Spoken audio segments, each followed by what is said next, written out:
you everyone coming tonight. This should be a great night for everyone. Before we get started here, can everyone please rise for the do the national anthem.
Ladies and gentlemen, welcome to the 2022 KHS Sports Hall of Fame Induction Ceremony.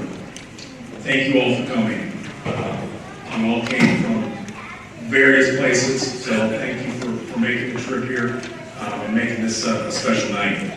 First and foremost, congratulations to everyone being inducted tonight. Like I said, this is a special honor. You should be very proud of yourself. Lastly, we'd like to thank Dr. Solons, Wendy Gord. Without those two, we would not be able to put this on, and as well as all of the Hall of Fame committee members. There's a lot of time and effort that goes into this prior to this evening, so thank you. And with, it's now my pleasure to introduce Matt Cassie.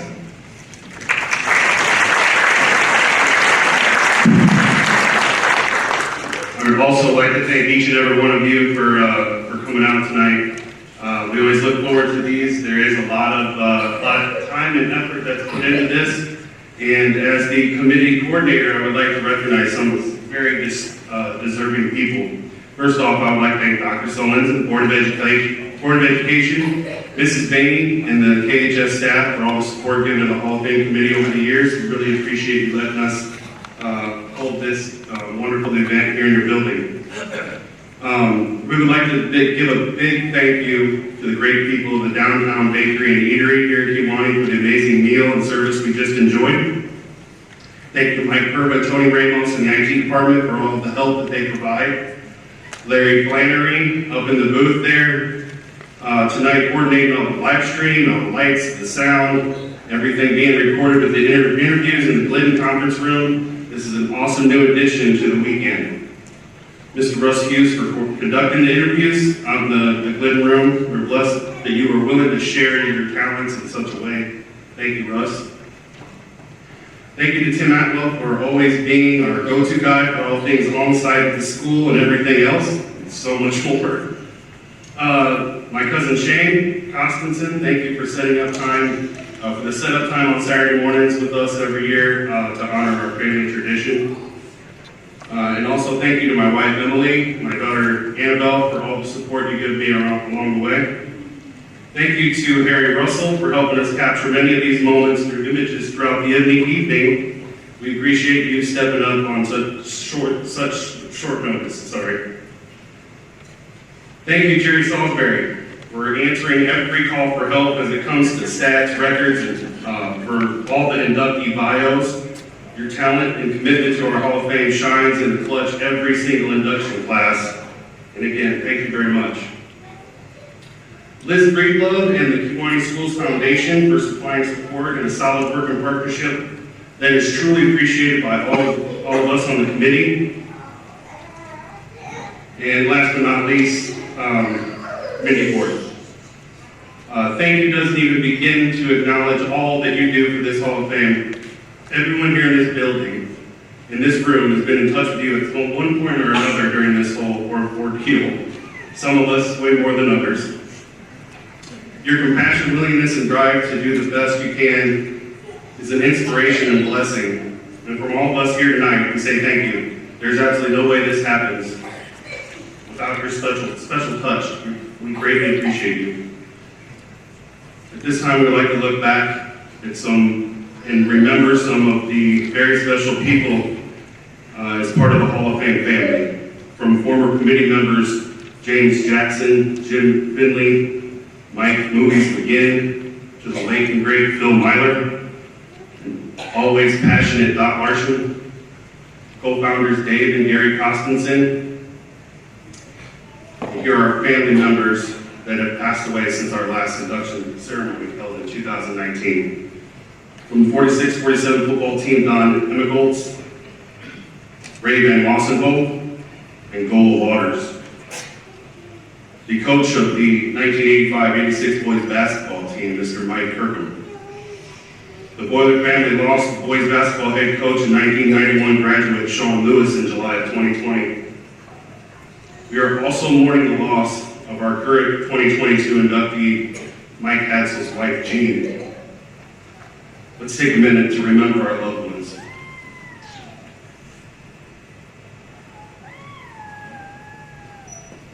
Thank you. I would like to give a big thank you to the Hall of Fame committee itself. This is the 2022 induction class marks the 10th time that we've gathered to celebrate these amazing athletes and their achievements. Our committee members include Secretary John Blazinski, Jerry Salisbury, Russ Hughes, William Stewart, John Jagers, Frank Toka, Tom Myler, Mindy Gord, Autumn Darby, Phil Breedlove, Mike Myler, John DeBoard, and Tim Atwell. Every single one of you are instrumental in making sure that the process and the bylaws of the Kewanee Athletic Hall of Fame are upheld. Our ability to work through difficult situations speaks to the respect for one another. Our chemistry is strong, and our members who are no longer with us will be extremely proud of that. Thank you again for all that you do to make this weekend possible. We are so looking forward to this night. Without further ado, here's tonight's first presenter, Mr. John Jagers.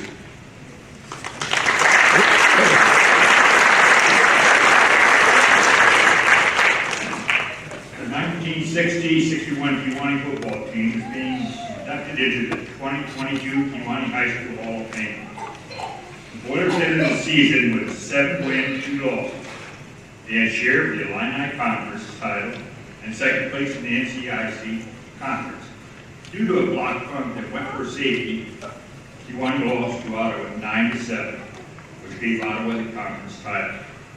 Kewanee's offense was outstanding, scoring 214 points, while the defense held their opponents to a game. One of the highlights of the season was a win over Galesburg, 42-7. It was the first victory over Galesburg since 1953. The season-ending loss, Peoria Central, both teams had 7-1 records going into the game. The Boilers ended up losing 25-14.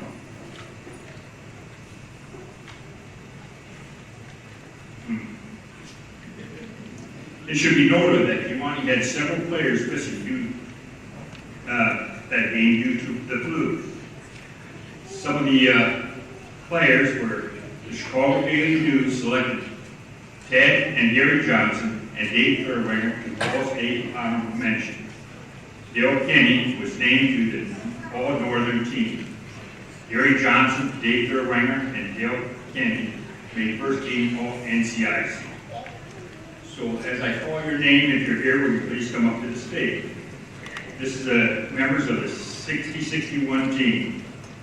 Marvin Brewer, Bob Curry, Leo DeZingo, Mike Johnson, Dale Kenny, Ron Colton, Ted Johnson, Janet Jella, Jim Larson, George Smith, Doug Sin, Mike Castle, Dave Good, Miles Grant, Larry Swearingen, Larry Ghostlager, Gary Zorville, Dick Bennett, Bob Phelps, Bob Gonke, Mike Wiley, Gary Johnson, Dale Smith, John Chigalis, Dave Thurwinger, Rick Young, Len Slock, Don Bolton, Tom May, Dick Elderman, Steve Watson, and the manager for Bruce Porter, and the manager was Ronald Bolton.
This ain't working. Want me to do a little Elvis Presley impersonation? My name's Leo DeZagos. I just want to make a comment on the class of 60-61 football team.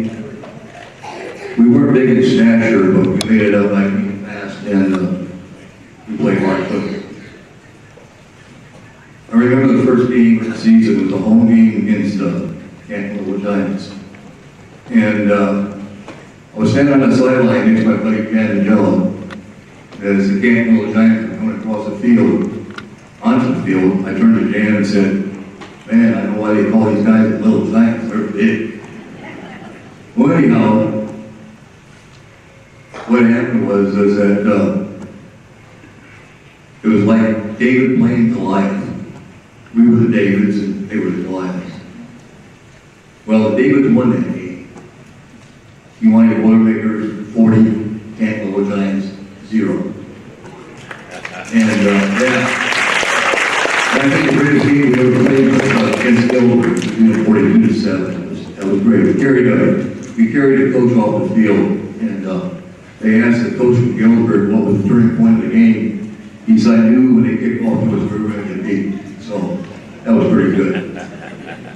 Well, from that game forward, for the Canton Little Giants, from that game on, that's how we played the rest of the season. We played like Davids. Thank you.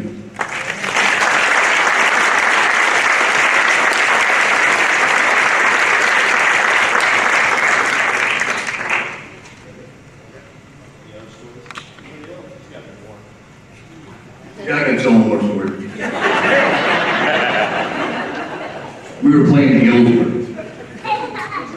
And, yeah, I got another story. Playing Galesburg. And my dad would always come to the game. And my uncle said to me one time, he said, if you ever score a touchdown or an extra point, I'll give you $10. I never played offense, I always played defense. I was about 135 pounds soaking wet. And, Coach Anderson, Dale Kinney ran down to about the 5-yard line. Well, he went for a touchdown. And he told me to go in for Dale Kinney. And Dale Kinney was left halfback. And Coach Anderson said, Leo, go in and call the play, pitch right on 2, lest Ken Johnson gets the ball. Well, I figured I'm going to make $10. So I changed the play.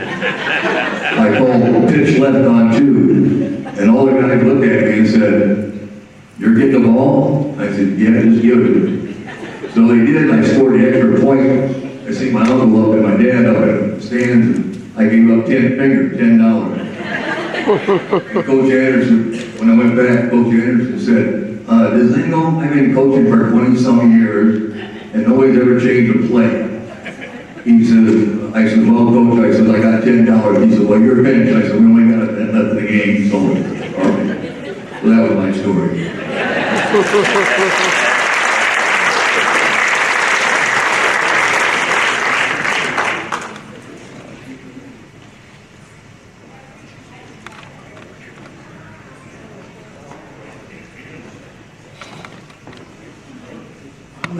I'm not supposed to be here. I'm standing in for my brother, Larry, Joe. And he wanted me to convey to everybody that he wished he could be here. But his main concern, he's been working on this to get this football team in here for, I think, since 2008. And his main concern was for the senior class. He cared that much about them, and he really loves them. So, this is for Larry. Thank you.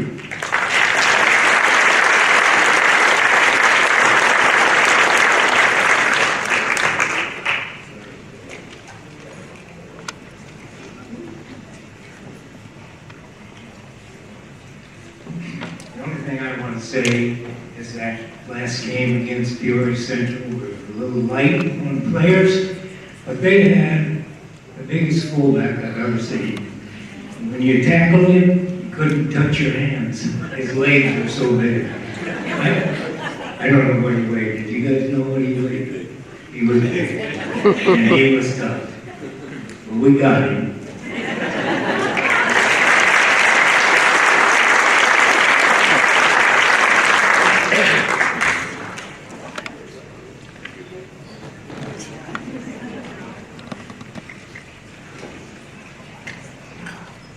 Well, we only lost 2 games. But we don't understand. But I will say that the gentleman from Peoria, he was a big, but we kept on and on. What I guess was the one I enjoyed the most was stuff in Calvin. And I practiced all week personally. The guy was supposed to be 300 pounds, and I played center. And so they decided during the week to put 2 guys on me all week to beat him. And try to block a 300-pound guy. We didn't have any size, so we were two guys equal 300 pounds. Right? Yeah. And we were small, really. But, so we went up to Cal, and at halftime, Anderson comes over, Coach Anderson, and he says, "What about him they're wearing?" I says, "He's big," but I said, "Once you hit him, it's like a pillow, and he just keeps on going." So we just kept running at him all night. And it was just a fun, we just had a fun time. Yeah. That's all I have.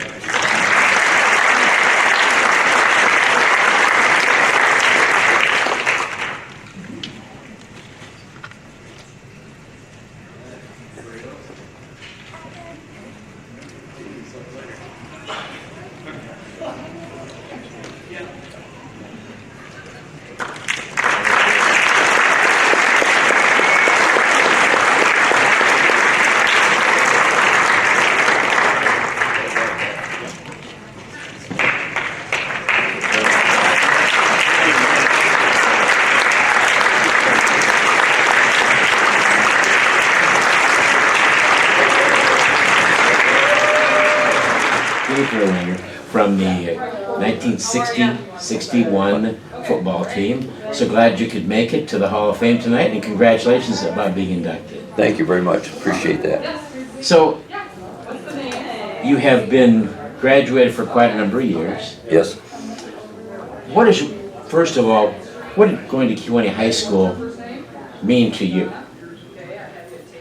Well, going to Kewanee High School, the friendship, the academy, the learning in that was great.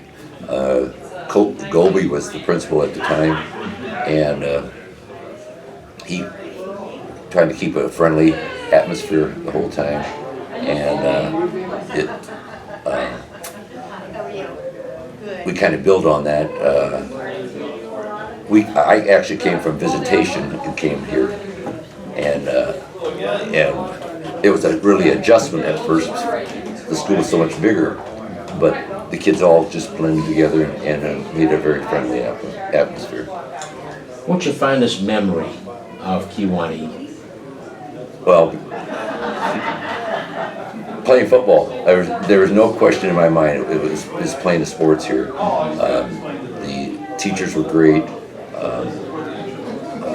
Don Anderson was the coach at that time, and I had the privilege to have him as my homeroom teacher. And actually I had a friend, actually my wife, was not at the time I was dating her, but she sat in front of me, and her and I would always be talking, and Mr. Anderson always felt that I should not be talking so much, and he also felt that I should get in shape. So about every morning, every time I talked, he had me do, there's 10 push-ups, 15 sit-ups, and I have to go in the back of the room and do those 10 push-ups and the 15. So he just laughed because he just wanted me to keep getting in shape and that shit. But he was a great coach. So you loved football. Did you play any other sports besides football? I played basketball first couple of years, and then that was pretty much it. Got into football. Did track the senior year, threw the shot and then gym. But then went on to Western and played football there for a while until I told him to meet up. But it was, like I say, the whole experience here was a good, very good experience for I think Kewanee overall made it exciting. Your team was the champions of the Atlantic Conference. Correct. Is that correct? Yes. Now, people don't remember that Kewanee was in a different conference. They remember the NCIC, and they remember, of course, now the Three Rivers Athletic Conference, but back then the Atlantic Conference was loaded. Do you remember some of the teams that were in there? Well, besides Galesburg, that's the only one I really remember is Galesburg, to be honest with you. Was Limestone in that one? I do not think that Limestone was in that at that time. I know it was a very competitive conference. You know what? They might have been in there. Yeah, it was a very competitive conference. But yeah, our thing was with the Illini was, and the conference was beating Galesburg. That was the name of the game. You know, it was great to see, you know, we beat them like 40 to nothing or something like that. And the next day, it was in the paper, and they asked the coach from Galesburg, what was the turning point of the game? He said the kickoff. It was great. You know, so. Oh, that's very, Yeah. that's fun. Those are fun things. Oh, about yeah. life. Oh, You yeah. can never forget that, do you? You know, or even the games that we played. I mean, the crowd was unbelievable, and the more we played, and the more you won. It's you can say what you want, but when you win, people come and come and come. I mean, they were all around the fences, all around the whole stadium. It was very exciting. Do you remember? You remember a lot of your teammates. Of course, what position did you play on the team? I played center on offense and tackle on defense.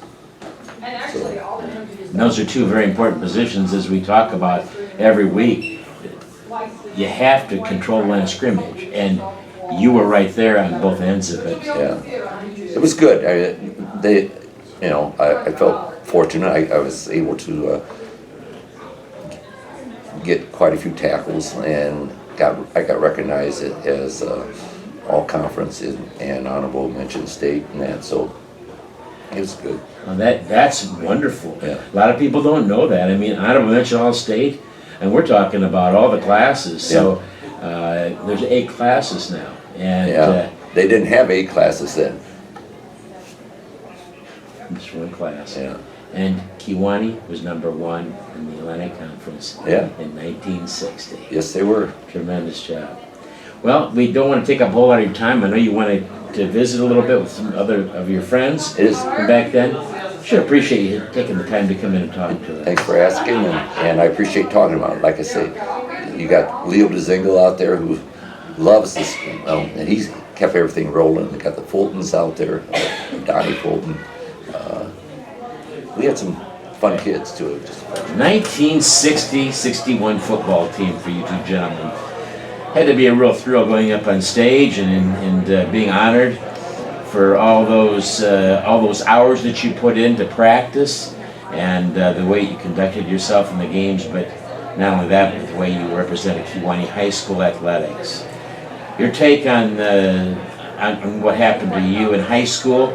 How did going to Kewanee High School affect you in your life, Mr. Hollen? It affected me really my whole life. All my uncles were very athletic, and whenever we had our Christmases, I knew stories about Tunnicliffe, my Uncle Bob Fulton. They were on great football teams. My dad, we were just an athletic family. We were out playing football, whether it was snowing out or not, I just grew up, so I was affected all my life. And I played all sports in Kewanee High School. I played football, basketball, track, and at that time baseball was during the summer. So I played baseball, and so I played all just year round, and I was probably had the most success in track. I was fortunate enough to be coached by H.F. Brockman. It was kind of in his later days, and always everybody would ask me about a Brockman story. And I had, well, there's several, but I have one real good one. When I was a junior, I was successful in the pole vault, and around this area I usually did okay and went to state. Anyway, we get to state, and I was always used to winning or doing real good. Well, I got 3rd in the state my junior year, and old Brock, he comes running down the track, and I go, oh, I think he's mad at me, because normally I end up getting 1st or something. And he come up to me and he's running. I said, oh, I'm in trouble now. puts his arms around, congratulations. I go, oh, really? So it was comical that I didn't, I probably knew better. I didn't realize state track meet was that big a deal. And as the years go by, I look back and realize it's what an honor it was. But boy, I'm just more impressed coming back to Kewanee High School and seeing the new football field, the auditorium, the things you guys are doing, Hall of Fame, just everything. It just everything seems to be going excellent here. I really appreciate what all you guys do. I appreciate it. Thank you very much. Thank you. Yeah, Mr. Hetzel, Well, same question. I lived on Elmwood Avenue, and it was about a block and a half to the football field. And every year, you could hear, we went to every football game from when I was in junior high on up, watching the Boilermakers play football. My brother was 2 years older than me, and he played center all through his career. And I always looked up to him as an athlete. And he's the one that probably stirred me more for as an athlete than most people do. And my dad and mom, every game they were there. When I was in junior high, Mr. Sullins was my 8th grade homeroom teacher. And so we got done with when I graduated, from Central. The next year, we were after football season, and that he was always there, also rooting us on. And throughout the football career, I mean, played freshman football, sophomore football, but these guys, as a junior, getting to play with them, they inspired us more than you can imagine.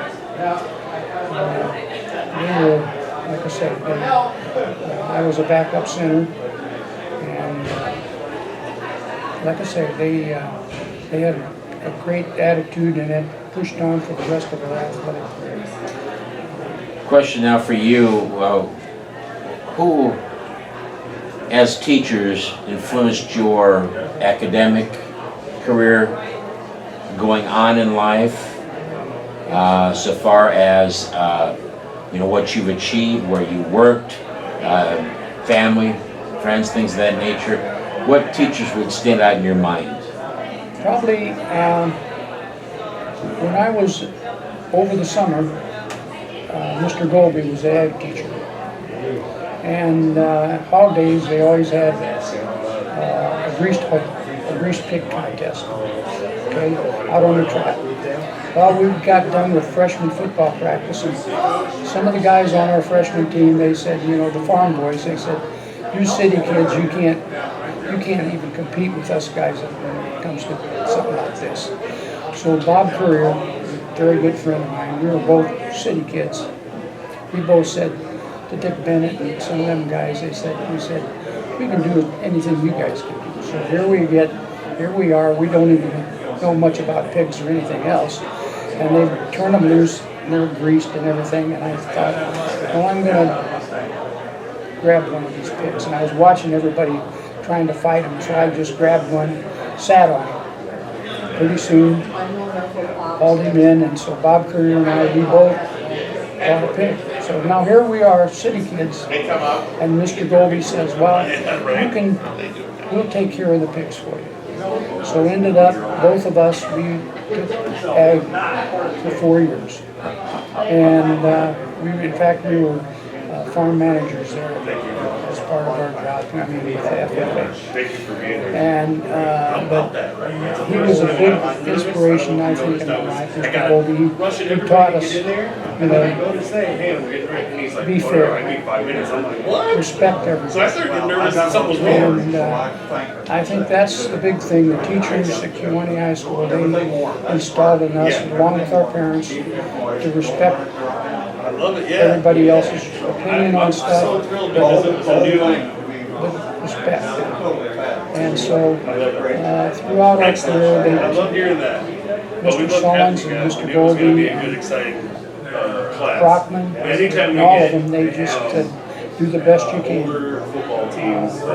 Like I say, the class of 61, following their footsteps, when we were seniors, it was an inspiration. And like I say, in high school, I 4 years in football and 4 years as a wrestler. And Mr. Brockman, he says, if you're going to play football, you need to go out for track. So I was in track for 4 years too. But it was, like I say, because we have very few. with this ceremony today, I had never been to one of them. And brothers. I see now the respect I have for some of the athletes that have come through this school. That really is quite a feat. There's a lot of good ones. I There's a lot of good appreciate, ones. and I'm honored to be part of it. Great. Do the dirty work. I was inspired. I did not know your mom and dad, but I sure knew your mom and dad, Fred and Ruby. Became one of the trainers. And you might not know this, but my father and mother-in-law were Harold and Charlotte Madge. Oh, exactly. Yeah. Oh, they were Christian So- brothers. Yes, very much. They're Yes. best friends for years. Yes. So the same question goes to you. Oh, well, number one, all my teachers were excellent. But what probably, as you might know, I was a shop teacher for 35 years. Yes, you were, yeah. So Earl Ferris, who was inducted this year, was him, and Galen Landis. Yeah. So they were a big influence for me with my education. But they were all excellent teachers, coaches. I really can't say I had one that, you know, I enjoyed them all. They were all fair, they were just incredible people, and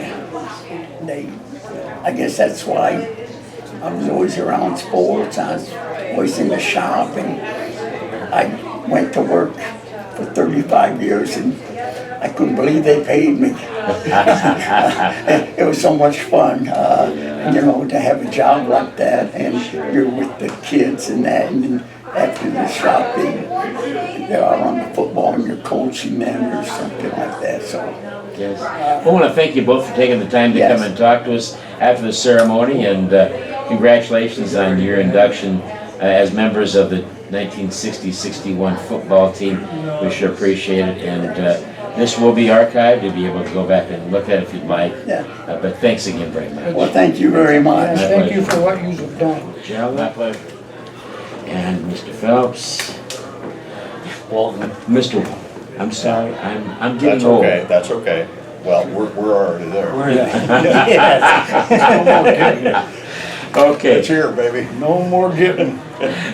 Just want to say thanks very much and congratulations on your induction into the Kewanee High School Class of 2022 Hall of Fame for the football team, 1960-61.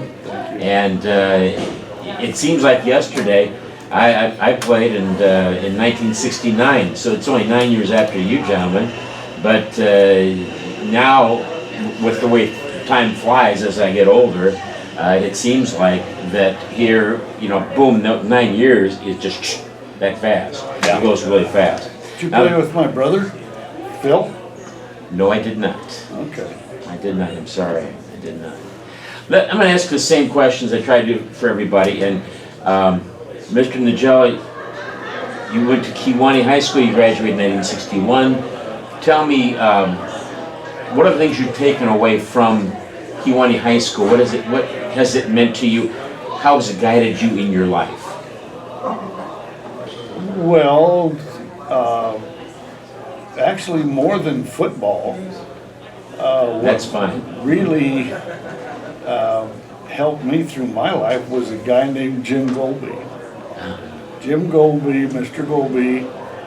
I took ag for a couple of years, and I didn't have. Is this being edited or anything? I mean, is it? Yes, it's being edited. Yes, No. it will be. Yeah. Well, it's kind of a long story, but he, when I took ag, I didn't have any animals. I was a city kid, so he suggested for my senior thesis to do a thesis on grass because I didn't have any animals. After that, I got later on I got a call from what was his name from the Park District. Brian Johnson or before that- Jerry Nell? Before that even. Debbie, why not? He goes, I gotta show you up in here, man. Come The name, here. I have to. Don't run away, I gotta show you. I have to have the name to make this a good story. Butch for Straight. Butch for Straight. Yeah, Butch you're for right. Straight. Yeah. Called me and said I'm needing an assistant golf course superintendent. Actually, back in those days, there was greenskeepers. Yes. I need an assistant. And he said, would you be interested? And I said, sure. So I have been in the golf course industry for the last 50 years. I was golf course superintendent in numerous places. And thank you, Mr. Golby, for letting Butch for Straight know that I, had interest in it. So from that standpoint, I feel like Mr. Golby, I mean, that's all I've been the rest of my life is in golf. So, yeah, Kewanee High School had something to do with it. Mr. Walton, Yes. same question. I've got 3 teachers or coaches that I'd like to mention. First of all, I did things besides play football. I was a singer, had a little God-given talent to sing, and Fred Waterman was my teacher a long time ago, and if he were still here, I'd tell him I'm still singing.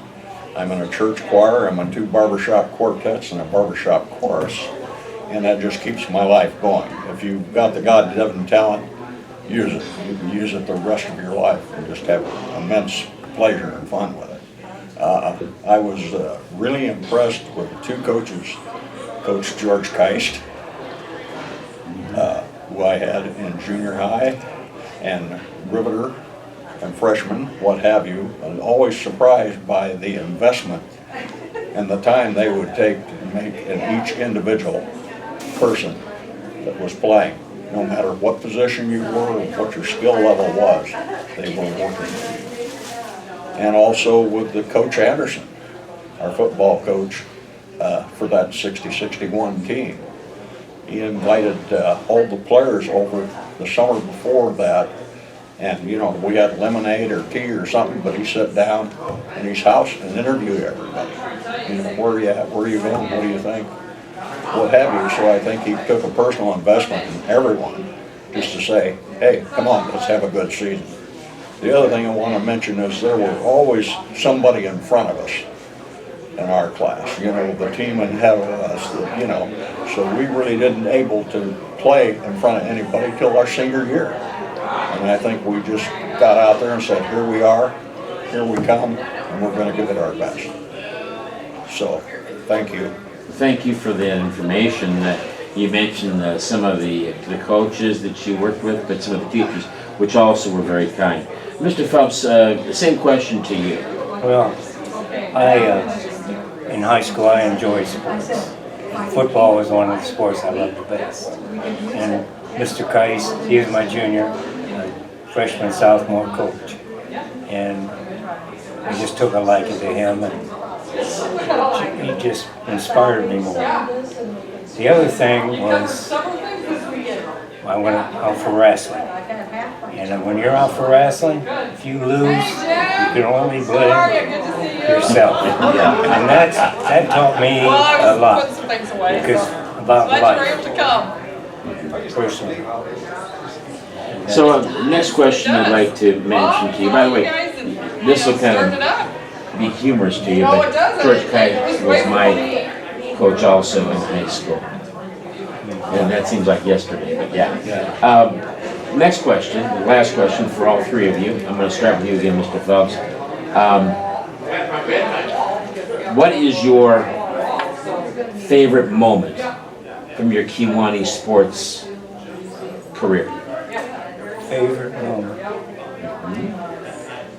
Put you on the spot there, sir.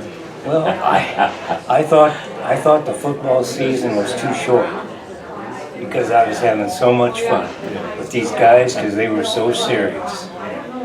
And we pulled out some games, like the DeKalb game. We won 6-0. Another important part was the Streeter game. We were behind. And I remember Gary Johnson, the tackle across from him, we went in, he pushed it, and our play went right through there. Dale Kenny went right through there, all the way down the field and scored, and we won 14-12. In the Galesburg game, I played right end, and I'll be damned if they weren't running the other side the whole night. Made me mad. I couldn't get them. Those are things. I just enjoyed this team. So much fun. Mr. Walden, the same question, your favorite moment? I think my absolute favorite moment was the Galesburg game, and I was enjoying it the entire game.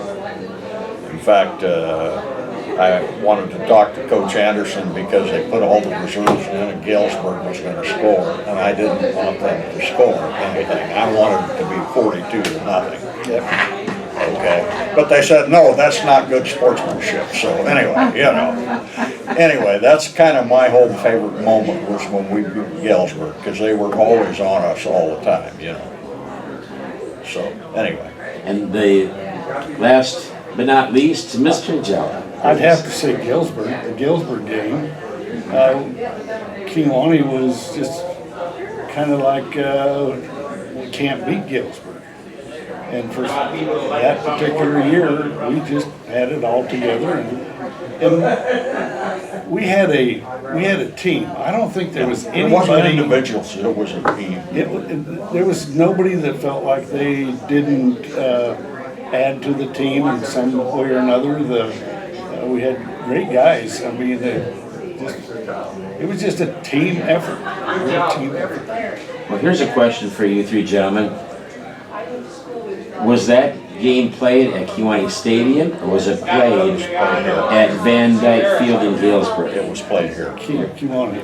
So you had a lot of fans supporting you. Yes, absolutely. Well, thank you so much for taking the time to come in and talk with us.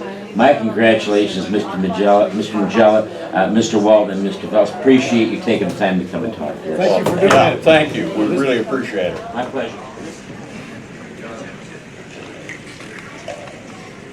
Congratulations to that 60-61 football team. What a great group of guys. I'm going to be introducing or talking about two inductees back to back, so you're going to have to put up with me for a little while. With the help of Jerry Salisbury, who went through a ton of newspaper clippings and whatever else he can come up with, and then I went through yearbooks. We came up with this information that we've got on Coach Earl Ferris and Albert Helslander. First, I'm going to talk about Albert Helslander. Probably a lot of people have not heard of them, and there's a good chance even that 60-61 team hadn't heard about Albert. Albert entered KHS in 1933. He was a standout in junior high school and played 3 sports. he came to his freshman year, Coach Ross Anderson was tickled to death and was ready to give out the first uniform to Albert, except Albert didn't play in sports that year. For whatever reason, we don't know, but he did not play. But Albert went from not playing any sports his freshman year to playing football, basketball, and track, and played varsity sports in all of them. He never played freshman or sophomore sports. He was always varsity. In 1934, Albert began his high school athletic career as a starting two-way tackle on the infamous 9-0 Boiler football team. A team that surrendered only 6 points during the entire season. And those 6 points, according to what the Kewanee said, was tarnished. They felt that it was unfair that they gave up this 6 points. It was a bad call by officials. You can believe it. Anyway, during a crucial East Moline game, Albert recovered a fumble to hold a late Panther game tying drive. So he contributed a lot his sophomore year. And also, he was the punter for the team and was the punter for football team all 3 years that he played. In basketball, Albert started as a varsity center and was the team's leading rebounder. He was a star shot put and discus thrower in junior high, but the high school track team needed a high jump. So Albert high jumped. Okay, now he's a shot putter and now he's high jumping. Those aren't two events that really go hand in hand normally. But he became their top high jumper. In Albert's junior year, he was the star lineman, not only as a tackle, but he also played end. He was named All Big 9 First Team. In Albert's junior basketball, he was very good for a 19-9 squad that he led in rebounding and was their second leading scorer. In track, he improved his high jumping skills and finished first in several events, and he continued to throw the weights quite well.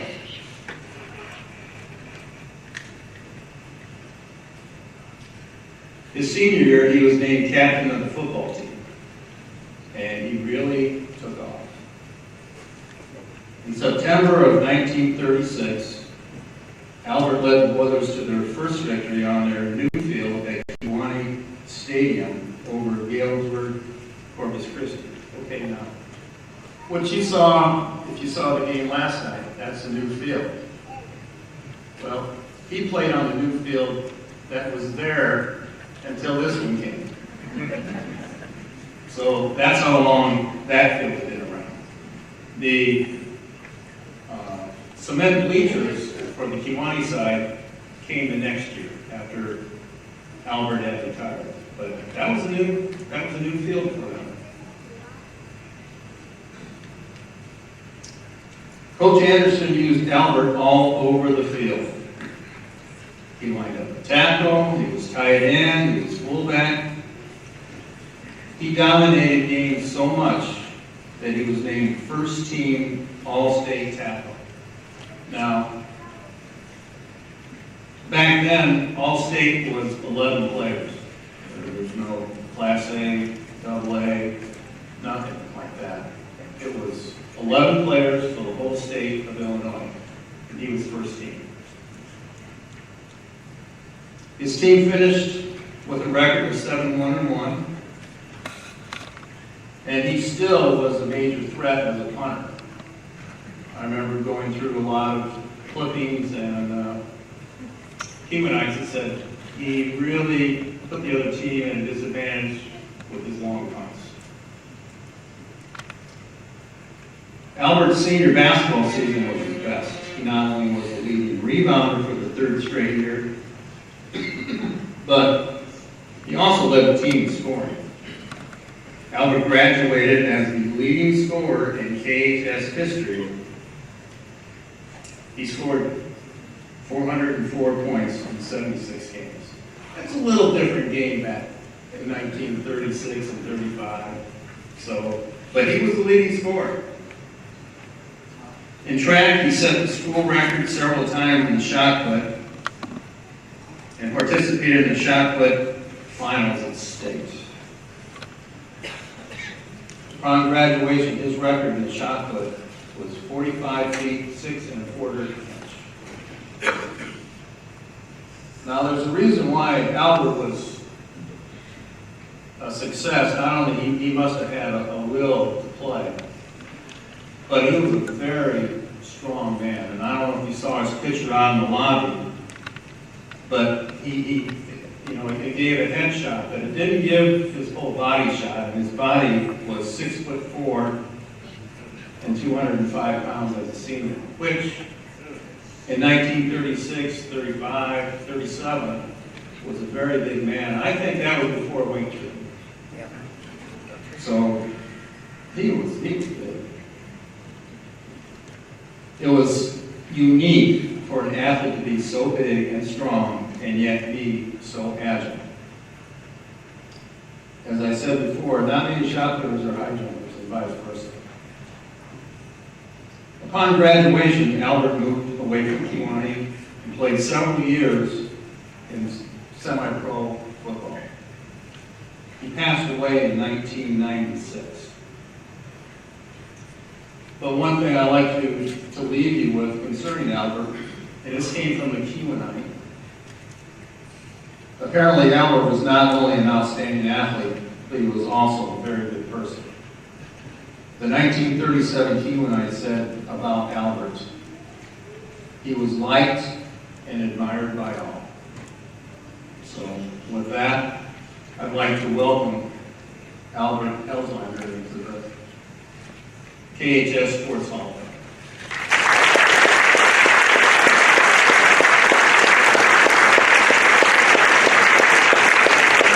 Unfortunately, no one from the Heinlein family could be here today.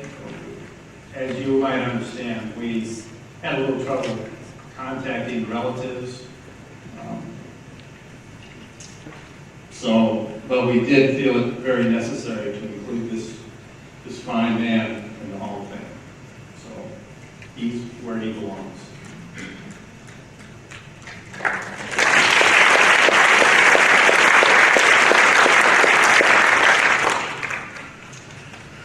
Next, I get the privilege of also talking about a very good man that I knew back even when I was in high school, Earl Ferris. Earl began his teaching and coaching career at KHS in 1946. Earl taught classes in mechanical drawing, woodworking, and electricity. He earned his BE degree from Western State College, and he also took classes at University of Missouri, Colorado State College, Bradley University, and then completed his MS degree from the University of Illinois.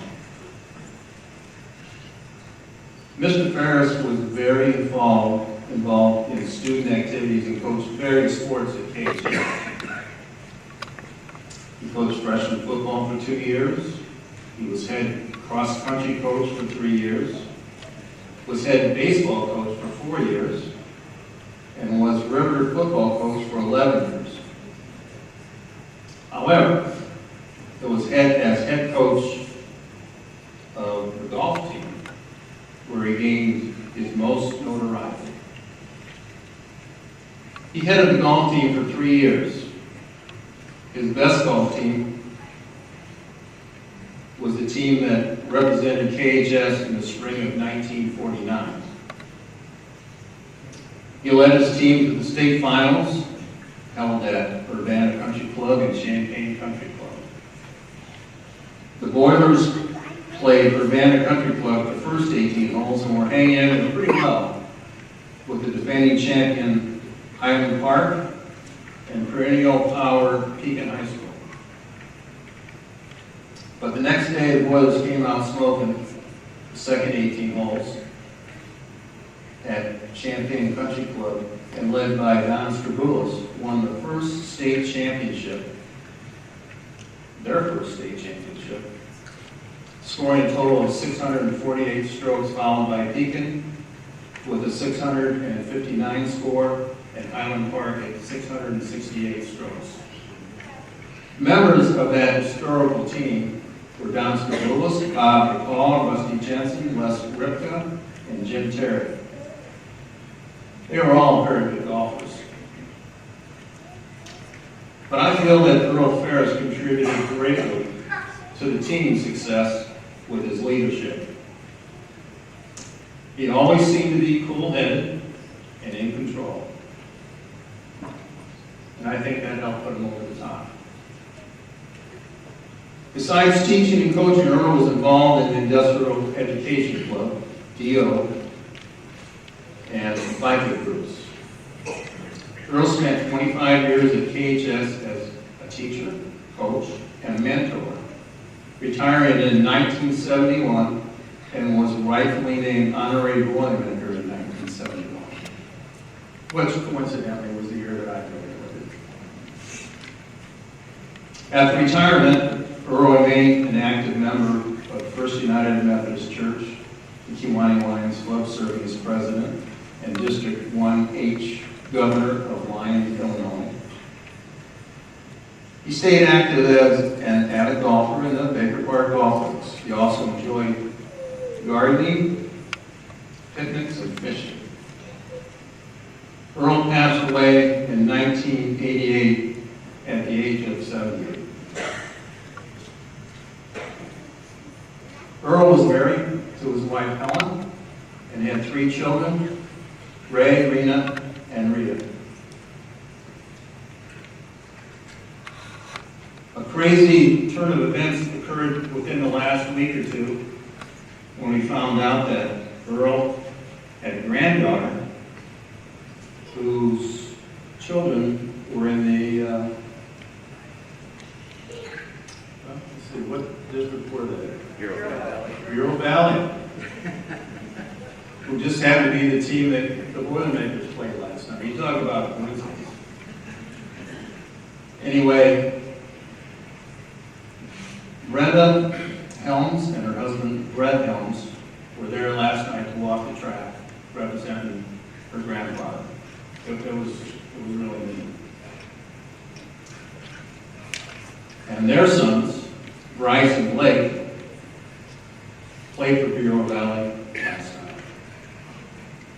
So, we are very fortunate to have some of his family here tonight.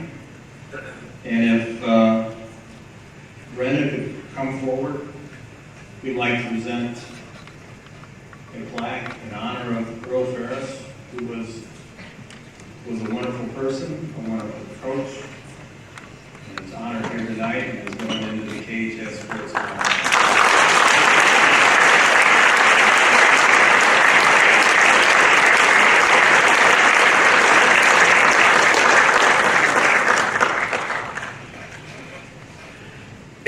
Thank you, everyone. Jerry Salisbury made my year with calling me back in January, letting me know, hey, your grandpa Earl Ferris is going to be inducted into the Kewanee Hall of Fame. So, unfortunately, I was only 11 years old when my grandpa died, so I don't know a lot of stories, but I do remember riding around in his golf cart at Baker's Park since he was retired, and he really enjoyed golf, gardening, and he was an avid Chicago Cubs fan, and he was an active member of the Lions Club. So again, thank you for giving me the opportunity to learn more about my grandpa and it really means a lot to me. Thank you.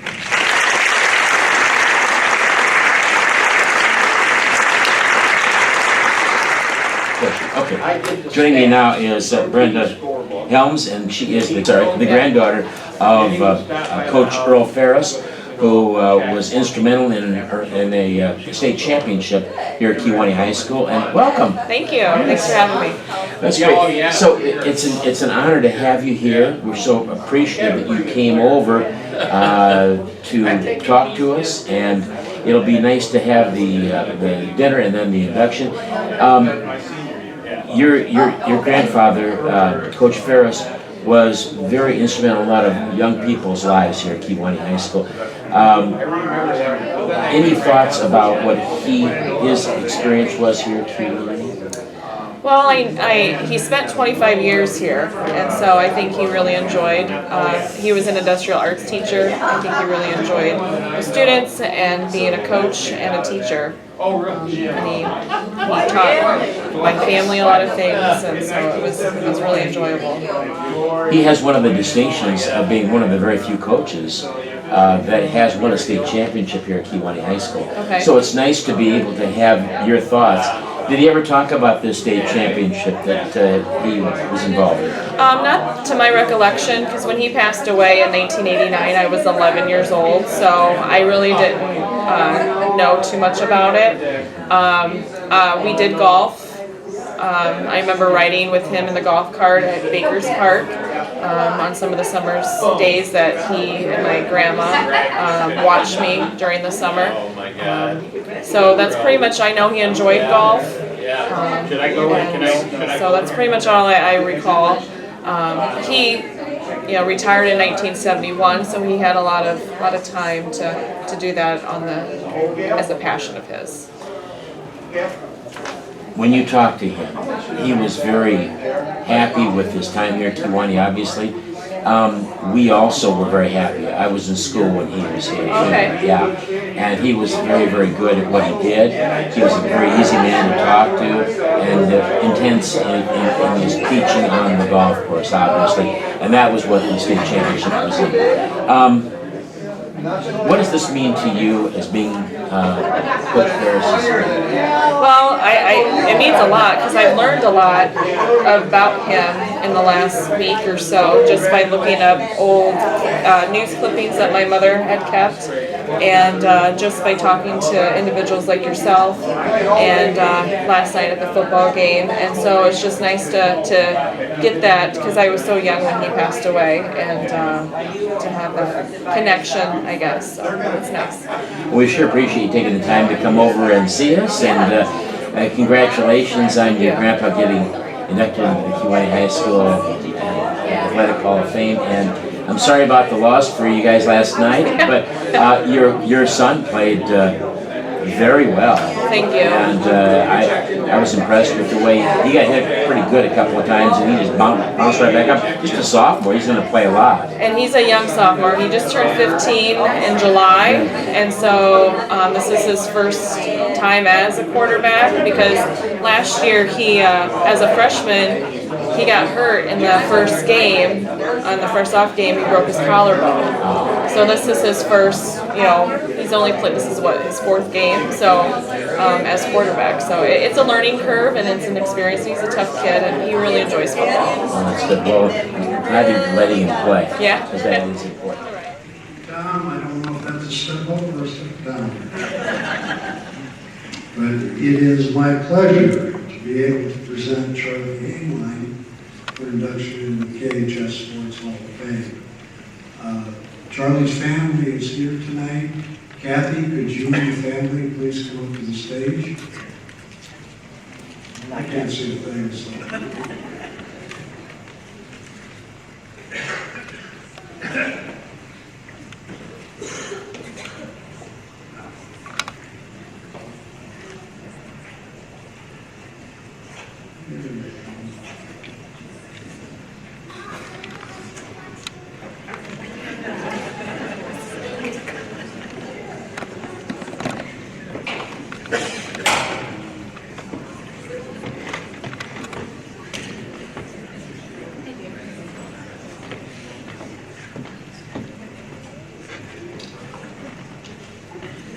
Charlie has been nominated and selected for a Distinguished Alumni Award.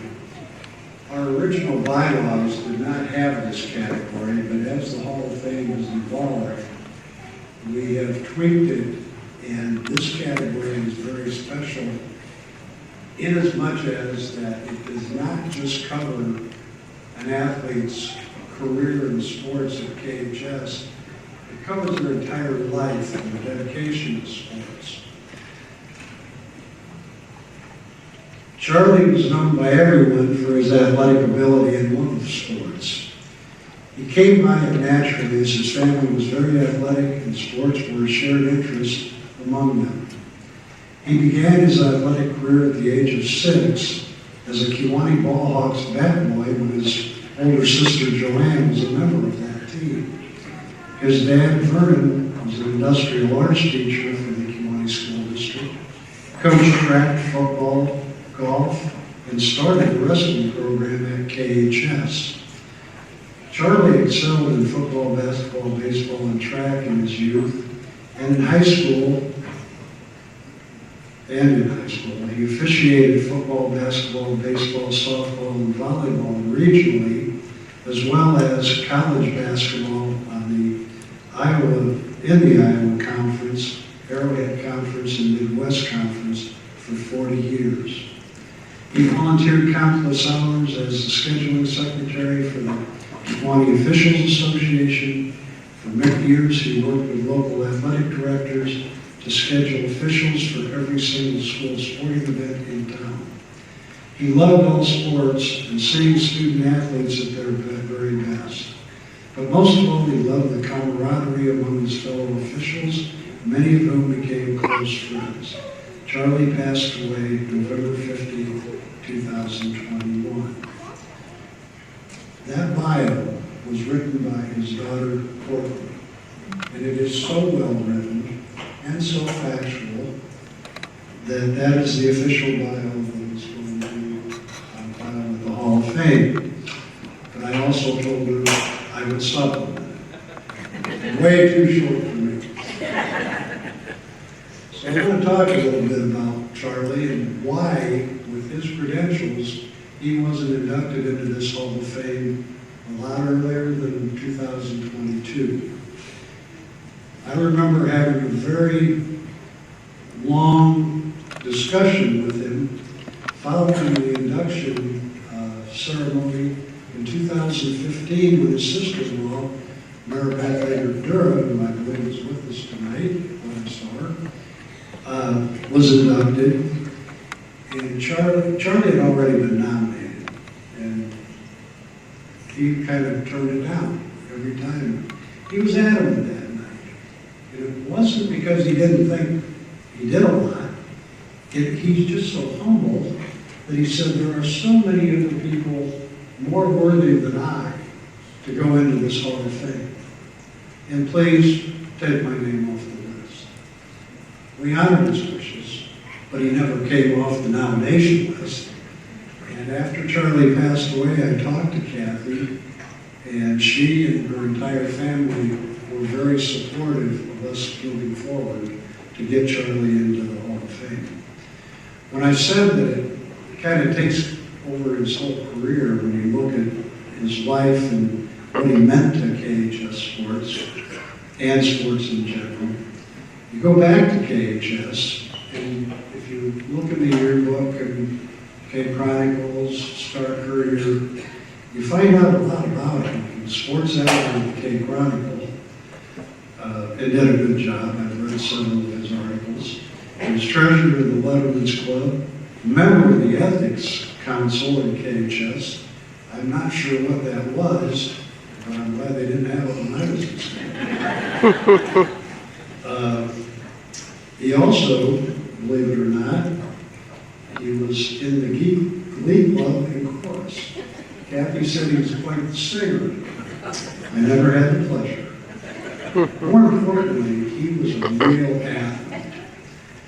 He's one of few, if any, and probably need to put Jerry Salisbury on this, is a holder of 5 major, or major letters in 5 different sports at KHS, being football, basketball, track, baseball, and cross country. Now, I don't know that you can't do that nowadays, and back then apparently the seasons were such where you could do all those things. His football career, all 4 years, and it's nice. Charlie graduated the year before our 60-61 football team, which are our newest inductees. They got to see him play. They got to play with him. And I'm sure that he probably influenced him a little bit. He was also a state qualifier in track. So he wasn't just an average athlete, he was an exceptional athlete. And I could sit here for the next 2 hours and tell you all the stats, but that's not the point. The other thing I wanted to talk about was Charlie was a role model to younger kids. And by that, what I mean is, when you're a high school athlete, if we have any here tonight, every time you set foot on the field or the gym or in any competition, don't forget that there are 2nd, 3rd, 4th, 5th, 6th graders, junior high kids that are looking at you and looking up. Now, I was a grade school junior high kid when Charlie was playing. Didn't know him, but I did know very well 2 of his teammates, George Gazzardo and Jim Ranella. And that was through family connections, and I always looked up to those 2. Well, as I watched, Charlie was the one that impressed me. Fundamentally, always in the right place, always supportive. He was a team captain. As I said, he was an officer in various organizations. That's the Charlie that I knew, and when I told him that, he kind of poo-pooed. He said, I wasn't a role model, I was a high school kid. And I went, yeah, but I was a grade school kid. So there's a lesson to be learned from that. His real contribution to sports and youth, not only of this high school, but a lot of high schools, junior highs, and colleges in multiple states, was his 40-year officiating career. He was an officer in the Kewanee Association, and at one time we had a very large refereeing association. He conducted clinics, and I attended a few of those. He worked with some legendary names here in Kewanee: Jim Patterson, Phil Beaupre, Gary Mitro, Gary Hahn, Chuck Farrell. There's many, many more, but he did good things with all of them, and they were all excellent officials. A little side story, my wife, Liz, when she first became principal of visitation, didn't know it was part of her job duties to hire referees for all the junior high sporting events. Didn't know the first thing about it, didn't know any referees. So what did she do? She called Charlie. Charlie spent a lot of his time, came in, sat down, showed her how to do everything. And not only that, he hired the referees for her. Kind of took that off her plate and helped her tremendously. That's the type of guy Charlie was. His dedication, his values, even though he's no longer with us, have been passed down. I'll end with one other little personal story. Medical problems back and forth. I had one earlier this year, and I got a card from his grandson, Ted, who's sitting right here. And he sent me, because we both love history, a history test to help me get well. Teddy, I gotta tell you right now, I flunked. So thank you very much for all your sentiments. Your grandfather would be very proud, as he would all of your sentiments. So it is my honor at this time to induct Charlie Heinlein as a recipient of the Distinguished Alumni Award and induct him into the KHS Hall of Fame.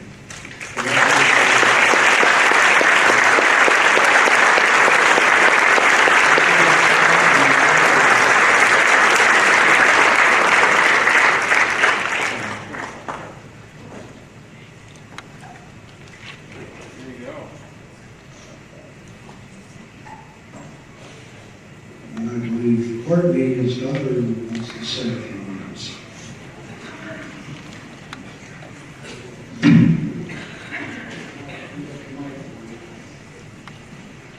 Good evening. I would like to thank the Hall of Fame Committee for giving my family this special opportunity to celebrate my dad. And a very heartfelt thank you to Ms. Wojcinski for doing my dad's induction and for the kind words. As someone who has known our family forever and who looked up to my dad, your involvement makes this even more special. And thank you to Tom Miley for sponsoring this award. My dad was a proud member of the KHS class of 1960. Up until COVID, his class held monthly luncheons and he looked forward to those get-togethers all month long.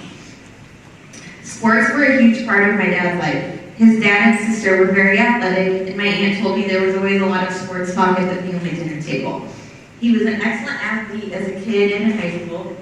He coached high school sports for 14 years, played softball for many years, and officiated football, basketball, baseball, softball, and volleyball for 40 years. He loved attending yearly sporting events, especially to watch friends and family members. He loved his day job, but his real passion was officiating. He loved sports and seeing student athletes at their very best. But most of all, he loved the camaraderie among his officiating buddies, many of whom became good friends, not only to him, but to our family. I have many memories of his football crew meeting at our house on Friday afternoons to carpool to the game, and then having to get together at our house after the game. When I was a kid, it was not unusual for my dad to officiate games 6 days per week. Yet, amazingly, he was always present whenever and wherever his family needed him. He volunteered countless hours as the scheduling secretary for the Kewanee Officials Association. For many years, he worked with local athletic directors to schedule officials for every single school sporting event in town, which until now was an often thankless job. When it came to school athletics, the most important thing to my dad was not who won, who scored the most points, or who set what record. It was how student athletes represented their schools, treated each other on and off the field, and respected their fellow players, coaches, and officials. I asked a longtime high school football coach to share some thoughts about my dad, and he shared the following. As a football official, I found your dad to be one of the classiest guys I ever had the pleasure to work with.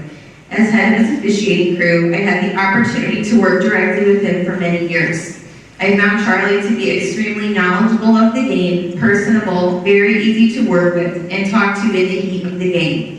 He was one of the finest officials and people I had the honor to work with. I miss my dad every day, but he lives on in our hearts. Our family is very proud of his athletic achievements and even prouder of his work ethic, integrity, and service to the Kewanee sports community. And now we are so honored that he will always be remembered by the Boilermakers. I have always been a proud goose, but tonight I am happy and proud to wear orange and black. Thank you.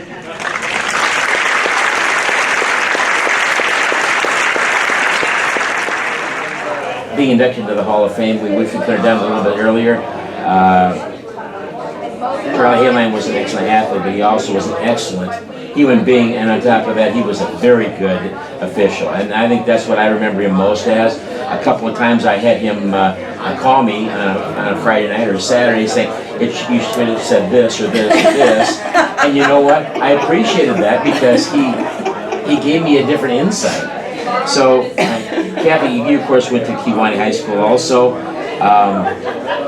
What was Charlie's memories of Kewanee High School as an athlete, as a student, first of all? He loved it. Best days of his life growing up. And he was a good student and played in all sports. He was a 5 varsity letter winner, and there's not many of those. And he just had such happy times. His childhood friends he went off through school with. They remained his childhood friends all the way to the end of his life. And friendship was everything for him, and he just loved Kewanee High School. He was a member of the class of 60, and they had monthly luncheon get-togethers up until COVID. And I think he planned them a lot of times, and he looked forward to that every month. It was like the next one couldn't come fast enough. So that, his class was very, very special. Give me some idea of what some of the teachers that he had in high school had as an effect on his life. Did he talk about anybody in particular? Well, Coach Ferris that you're honoring was one of the highlights for him, and he loved all of his coaches, whether it be football or basketball. Brock, he loved Brock, and Brock was his neighbor. Charlie's dad was a high school teacher, and so the Brockmans and the Heinlein were very good friends, and he absolutely loved Brock. So yeah, he just had such wonderful memories of school. So far as sports are concerned, did he have a highlight of playing sports in high school? One or two things maybe? I think football was his favorite, and but he was good in basketball. He was good in track. He was good in cross country. He was good in baseball, and they were lucky the way they were spaced out. That he was able to participate in all five. And so I remember last year there was an article in the paper about some current athletes that had 5 letters, and he said, there weren't many. It was he and one other fellow from the time that he went to school, got 5 letters. Well, that would have been probably Jerry Salisbury that had that in the paper, because he is Mr. Stats anymore, and we really appreciate what he does. But getting back to your husband, it's so nice to be honoring people who have been integral, not only while they were in school, but also after they've left, and to be a Kewanee athlete. It seems like it stays with you for a long time. In his endeavors in life,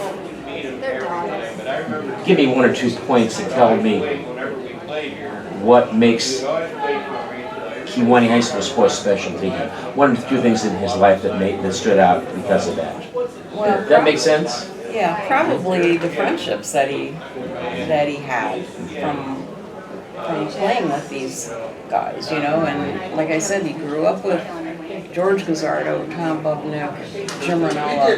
These were his lifelong friends, and especially George and Tom, they were great football players as well.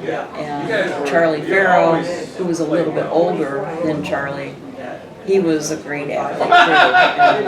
And Charlie always said Charlie Farrell needs to be in the Hall of Fame, not him. I'd like to ask you one more question. What got him involved in officiating? Well, he coached after he got out of college. He coached, and he coached football, and he coached a little basketball, and so then I think he coached about maybe 6 or 7 years, and then he decided he wanted to be on the officiating part. So 40 years, he officiated for 40 years, and he made many good friends. I have to admit before I start, Charlie was probably one of my favorite officials to work with. He kept me out of a lot of trouble. And I get kind of excited once in a while during the ball game, but if he didn't keep me out of trouble, I got it at home, so I really appreciated most of the help he gave me. My job tonight, first job tonight, is to introduce our next distinguished alumni. He's Mr. Gary Vancil. Gary, you want to come on down while I read this about you and tell a couple stories about you, I think.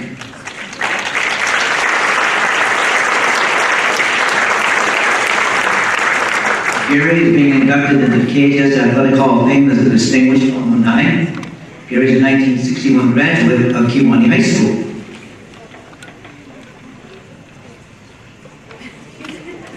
Come on, you can come. This won't take real long. short sweep to the point tonight, I think. Gary coached for 29 years at Iowa High School before he retired in 1994. He coached football, basketball, and baseball. He served as an assistant in all three sports for 14 years. Gary served as a head varsity football coach at Ottawa for 2 years. His teams had a record of 13-5. In 1980, his team won the NCIC conference. But Gary's probably more known for his success on the basketball court. I think he somehow got Kingman Gym at Ottawa to be his home away from home. Gary was the head varsity basketball coach for 13 seasons. His overall record was 241 and 109, which is a winning percentage of over 68%. His record in the NCIC was 133, winning 5 conference championships. His teams won 7 regionals, 2 sectionals, and 1 super sectional championship, making it to state in 1985. Gary's Pirates won a string of 45 straight home contests between 1981 and 1985. I just remember walking in the Kingman Gym and there's a sign thinking, oh my God, what a home court advantage this has to be. And my good buddy Mike Kirkman came home one year with one game from after playing out, and he says, we finally got him. But then I think that's after his game might have been broken already, but he just had such great respect of all the coaches in the conference. Gary was inducted into the Illinois High School Basketball Coaches Hall of Fame in 1996. I didn't know you were a baseball player as much as I've heard a couple stories about baseball. Is that true maybe, when you were young? I heard one, these are just stories that was passed down by a couple of his good friends. I wasn't in Kewanee at the time, but one was he was playing ball at the Muslim Sandlot game, and I think he hit a home run or hit a line drive, broke a window. But when his dad came home, he asked who broke the window. No one knew what it was, and so they went and ate supper that night. And the dad says, Gary, was it a real high fly ball? Was it a line drive? He says, oh, Dad, I hit a line drive. So, gave us up. And the other story, I think, it came from Billy Fulton, Brother Ron. They were playing summer ball at the time, and Adam was ours as a baseball coach. And Adam, on away games, only fed the team if they won. If they lost, they just came straight home. Well, they were ahead 2-1 or 1-0 or something, and go to the last inning, and Gary gets the first pitch, he's pitching, and he gets the first straight out. And the next batter up gets a single, the next batter up walks, and out comes the catcher. And I think it was Ron Fulton, he comes out, and goes, Gary, don't you want to eat? Don't you know that if we don't win, we don't eat? Aren't you hungry, Gary? And Gary goes, yeah, I'm hungry. He says, well, get him out. Well, then he proceeded to strike out the next 2 batters, and he got to eat supper, so. So this time, I'm very proud to introduce and induct Gary Vancil into the Athletic Hall of Fame as a distinguished alumni.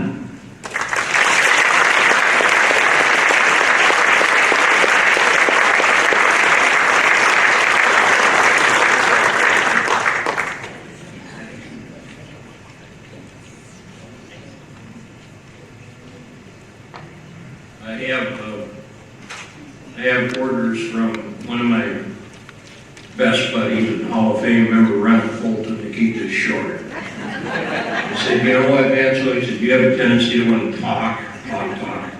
They stopped listening after 5 minutes. That's what I'm going to try to keep it to 5 minutes, but I want to thank Matt Costinson. My dad actually coached Little League Baseball, and John Costinson worked with my dad as a coach for the Kewanee Little League team that I played on. And your committee, Matt, thank you so much. I do want to extend my congratulations to all the men and women, past and present inductees, and those still to receive their induction here this evening. Special night for me in the sense that the Kewanee 61 football team had been inducted previously this evening, and to see some of those guys that I was classmates with during my 4 years here. I did try to play football. I tried. But Gary Johnson broke my ankle my sophomore year in practice. I weighed 110 pounds. Decided that basketball and baseball maybe a little bit better for me. But I was the co-sports editor of the Kewanee School newspaper my senior year when these men that you saw up here earlier had such an outstanding season. They let me go down to the sidelines because I had to write an article for the school newspaper, and I loved being down on the sidelines for that Galesburg game. That was unbelievable. I know Leo talked about it, but we kicked off to Galesburg, and I can't remember whether it was Gary Brewington or Ira Jackson. They had two All-State candidate halfbacks. One of them received the opening kickoff, and as he started up the field, I mean, he was hit by 2 or 3 Boilermakers. Slowly got up, and that was just like Leo said, the coach of Galesburg said after the game, what was the turning point he was asking? He said the kickoff. And that's so true, it was. I played in 7th and 8th grade, we played Churchill and Lombard, and we never beat those guys. Maybe once, maybe Dan and Yellow scored a touchdown, I think, in one of our games at Galesburg to give us a win, but that was special. And it's a special group of guys. I want to introduce the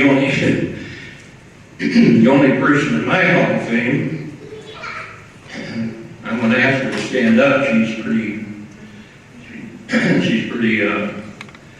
wants to keep a low profile. But Luann Vancil, my supporter, my wife of 55 years.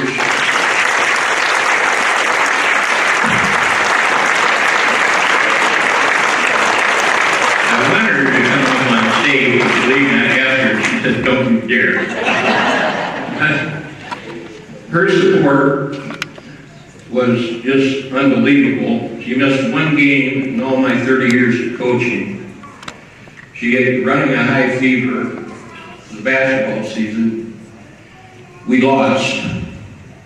And when I got home, she said, don't worry, I'll never miss another game. And she didn't. I would like to also thank our children, Kimberly, Colleen, and Keith, and their families for their support. And it's great to be a grandpa. My mom and dad, Keith and Phyllis Vancil, and my brother Dan, were great fans of Ottawa High School. My dad started bringing me to games going all the way back to Heinlein, back to Mickey Bates. And Brock used to show us those stones over and over when we were supposed to be in health class. But we'd rather watch those films anyway.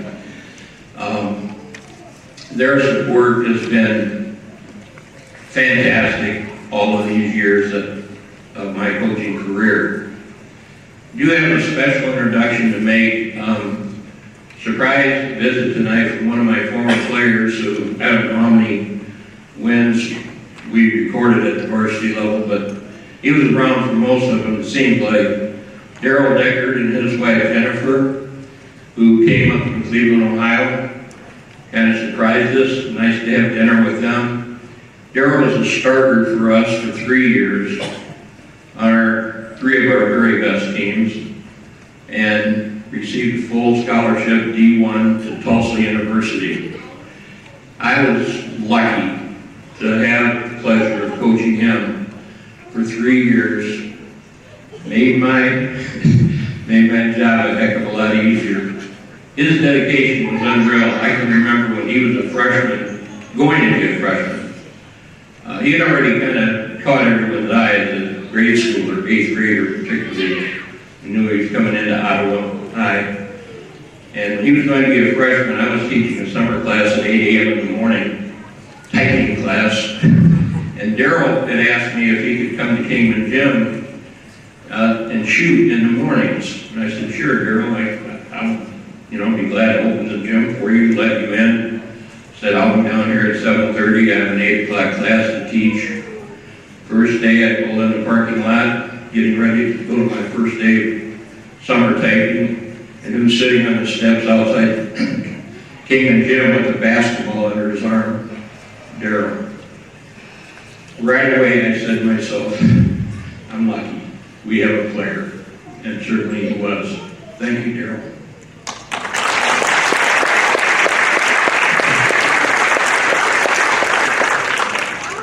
Kewanee High School is probably most responsible for helping me decide what I wanted to do with my life.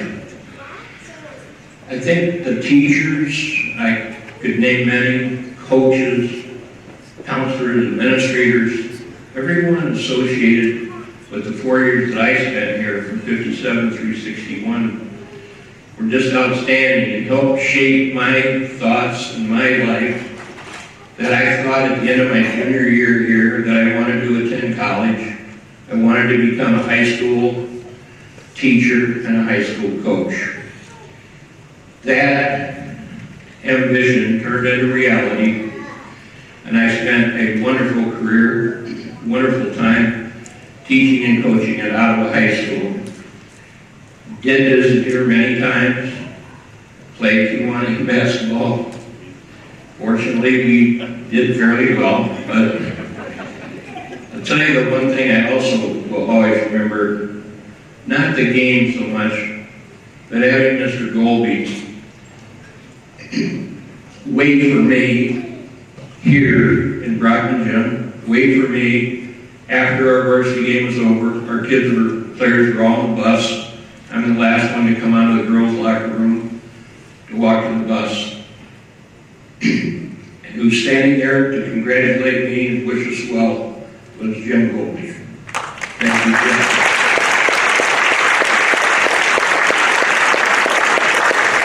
I only hope that my efforts to help my students and our athletes are just as great as those I received here at Kewanee High School.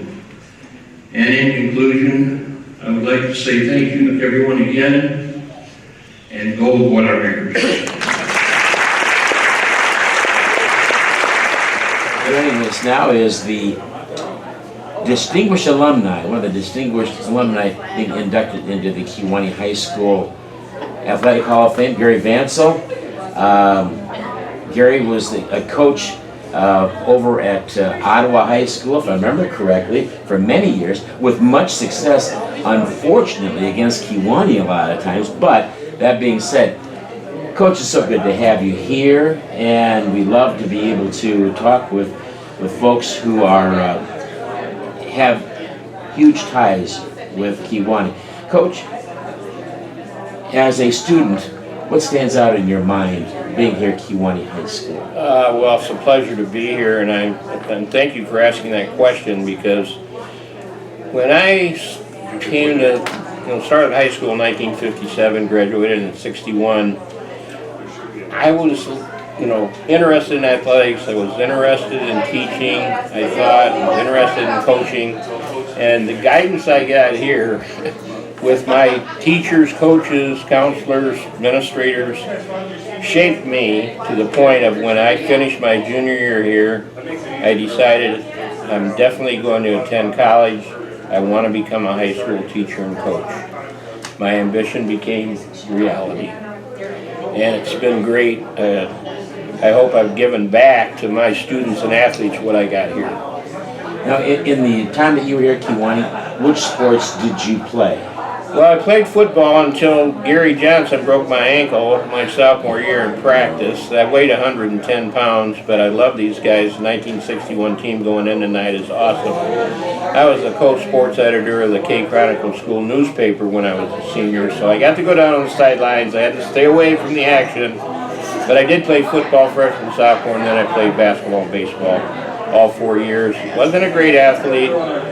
Baseball pretty good. I have to maybe pat myself on the back a little bit there, but I enjoyed being a part of teams and learning things about coaching that I felt would help me in my future in a lot of the games. Where did you go to college then? I went to Illinois State. Yes, graduated from there in '65, and then I got my master's degree at Northern Illinois University in '71 in administration, but I just decided to stick with teaching and coaching and didn't really pursue administrative positions. Now, where did you go then after you graduated from ISU? Well, right away, I student taught at Ottawa High when I was a senior at ISU. They hired me. I student taught it in the January, February, end of March, into a little bit of regional tournament time at Ottawa High. And I finished student teaching. They were going to have an opening in the business department the next school year. They already knew. And they asked me if I would be interested, and I said I would be. And so then in May, after I graduated from Illinois State, I had an interview and they hired me, and I thought, great. I knew what I was, I knew the situation. I loved the school, I loved the coaches, a lot of the teachers, they're just awesome people. So I lucked out. How long were you in Ottawa?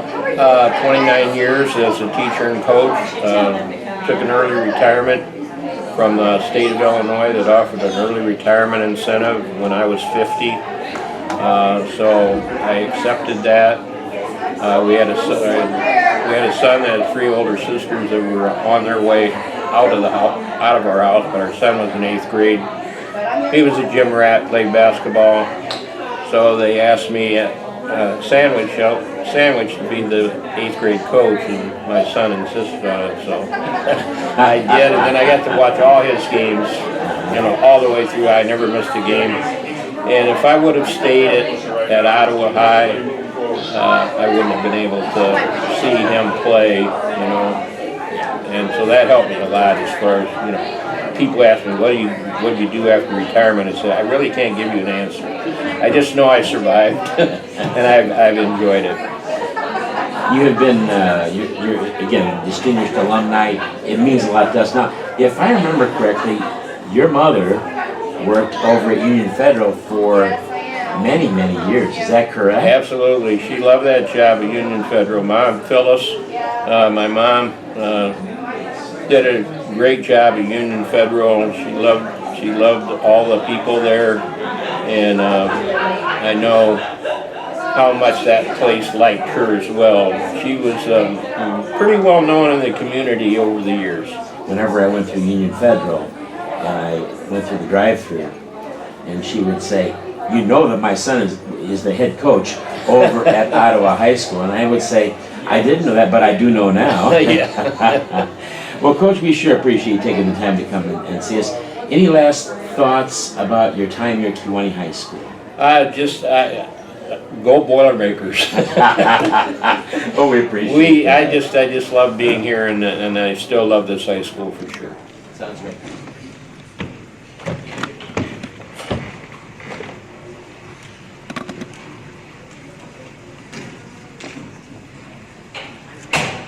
I'd like to ask the families of Calvin Peart and Stephen Peart to come up to the stage.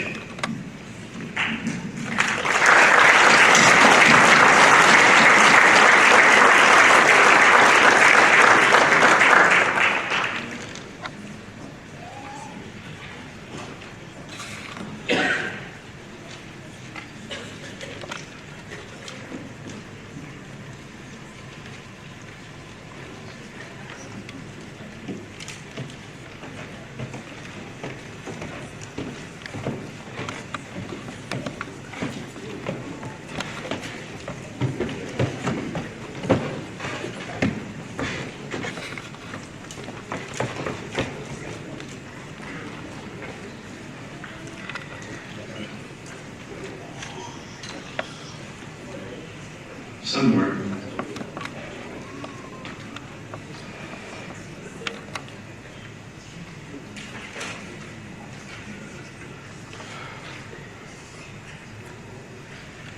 Good evening, and again, welcome to the 2022 Kewanee High School Athletic Hall of Fame induction. There are many fine athletes and teams in this Hall of Fame, and it is my honor to now introduce the two friends of Kewanee High School athletes, Calvin J. Peart and Stephen Allen Peart. Cal and Steve, better known to as Moose, and Cal both graduated from Kewanee High School along with their siblings, Darylyn, Kevin, Karen, and Jeff. They're all here tonight also, by the way.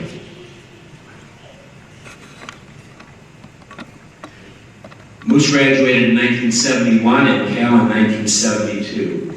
Both played sports for the Orange and Black, football, basketball, and track. After high school, they both married and had families. Cal married Diane Tidwell. Together they had 4 children, who in their own right played sports at Kewanee High School. Their children are Jeremy, Brandon, Ryan, and Alexandria. You can always see the appearance at most athletic events. The same can be said of Moose. He and his wife Gail had 3 children, Shannon, Stephen, and Corey. A little footnote that is kind of humorous. Steve and Gail's first date was a memorable one for more than one reason. It was at Galesburg High School in the winter of 1979-1980 when the Boilermakers defeated the Silver Streaks in basketball on that Saturday night. You see, the previous night, Galesburg had defeated the Quincy Blue Devils, the #1 ranked team in the state of Illinois. By the way, that game was won by one of the former coaches for Kewanee High School, a jumper from the top of the key by Steve Salisbury. What a memory.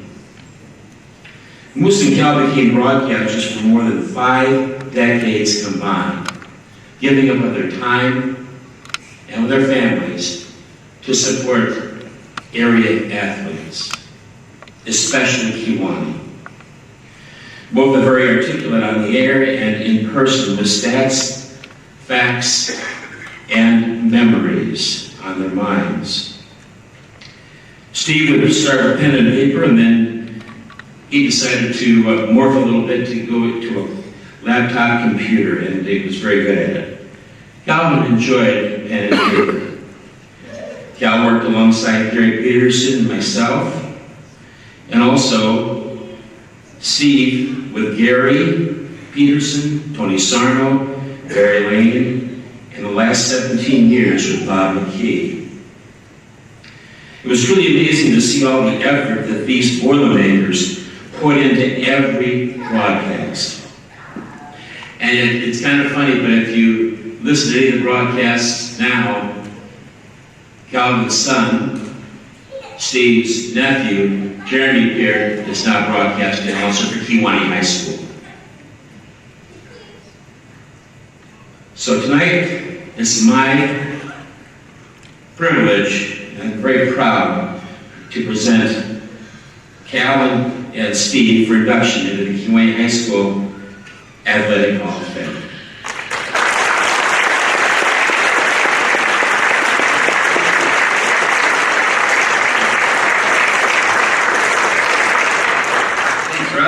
Appreciate it. Thanks to the committee and all the people that put all this whole great gala on tonight. So thanks, Matt. Went to high school with him, so him. Eric coming up afterwards, 1992, 30 years ago. So yeah, thanks to the committee for everything. And like Russ said, we Friday nights were definitely spent going to the games. That's just what we did. I don't know what else. Wasn't a whole lot else to do, to be honest with you. It was great walking into the gym, seeing on that. And there were nights that we weren't able to go to games, of course. Mom and Dad would sit there and actually keep stats at the kitchen table. And Kurt Francis had 13 rebounds. So we'd actually, years later, Dad would be able to do that on the radio. So that was great. He did enjoy doing it. Steve and Russ were real pros, but it was really great to be able to grow up with those 2 guys around. They were just really great guys. So thank you very much, everybody, and it's been a great night. Thanks.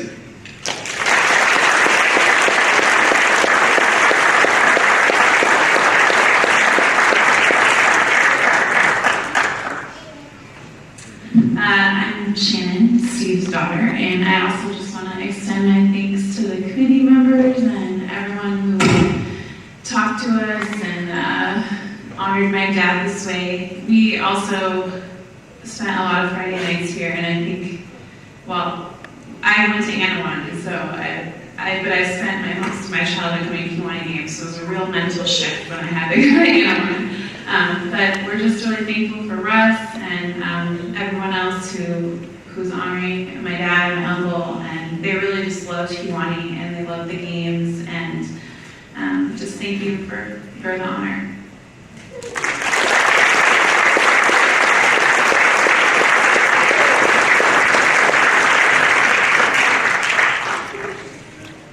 Okay.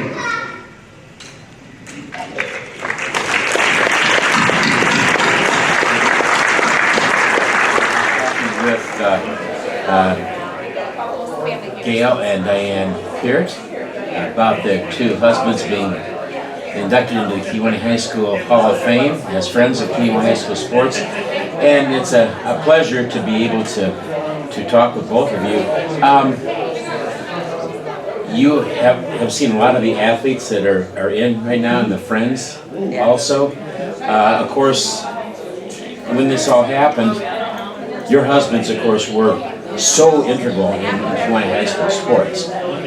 Steve and Calvin both, Moose. Tell us about, first of all, Gail, about your situation with Moose and how you met or what he thought about Kewanee High School sports.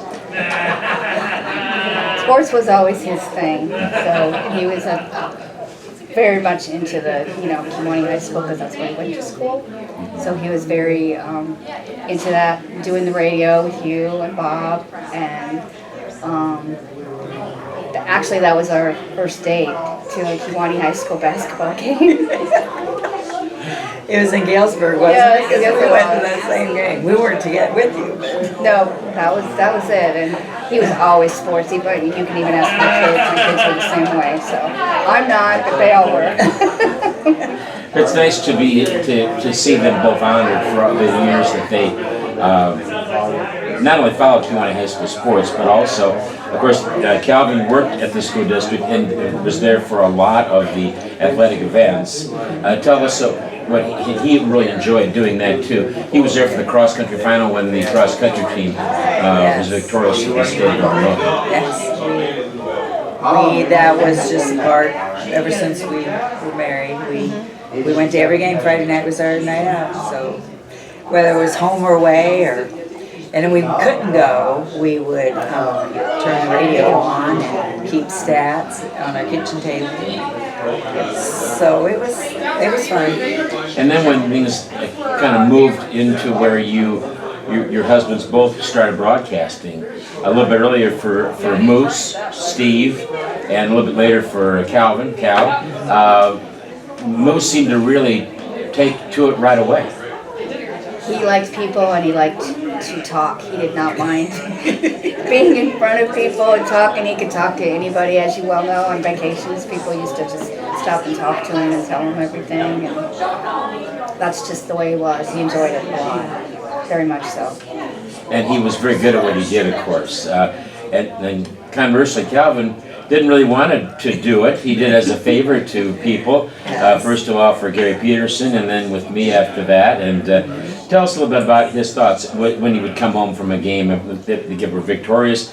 What do you say? Geez, I hate doing that, or do you say it was great doing that? No, he liked to do it. It wasn't his main goal. I mean, Steve and you would do all your research, and Steve had his computer up there all set up, and Cal was just he just would remember, like, oh, there was some person played in '85 on this team, or whatever. So he just liked hanging out with you guys. They remembered everything. They both knew like stats. They remembered people's sports, all sorts of stuff. Little tidbits that you guys would always throw in. And it was nice to have that interaction, of course, and they knew what they were talking about. And when they thought of something, it came to the forefront in their mind, and they were very good at communicating that with the audience. I've got them between the two of them. They were, and my speech is already being taken care of here. They were actually in broadcasting for close to 5 decades between the two of them together. That's a long time, and it shows you the excellence of what they did. So, any last thoughts before we let you go and we can go to the induction ceremony? No, but thank you very much Yes, for everything. thank everybody. Yeah, it was For good. all the stuff tonight and for being a great friend. Well, thank you, and thank you very much for Yeah. being a friend not only of ours, but also of Kewanee High School There you go. sports. That's important in Kewanee High School, period. Yeah. Thank you. Thanks. Our next inductee is in the male athlete category, 1992 KHS graduate, Mr. Eric Farrell. The son of Earl and the late Charlie Farrell, Eric grew up in Kewanee with his two sisters, Tammy and Brooke. He attended Visitation Grade School and Central Junior High before entering KHS. Eric was an active youngster, participating in everything offered, including gymnastics. Farrell was a three-sport athlete for 4 years here at KHS. After graduation, he went on to play basketball and run track at Knox College in Galesburg. At Knox, he met his lovely wife, April, and received his degree in education in 1996. April and Eric have 4 children, Allison, Charlie, Ben, and Kate. Ben and Kate are here with us tonight.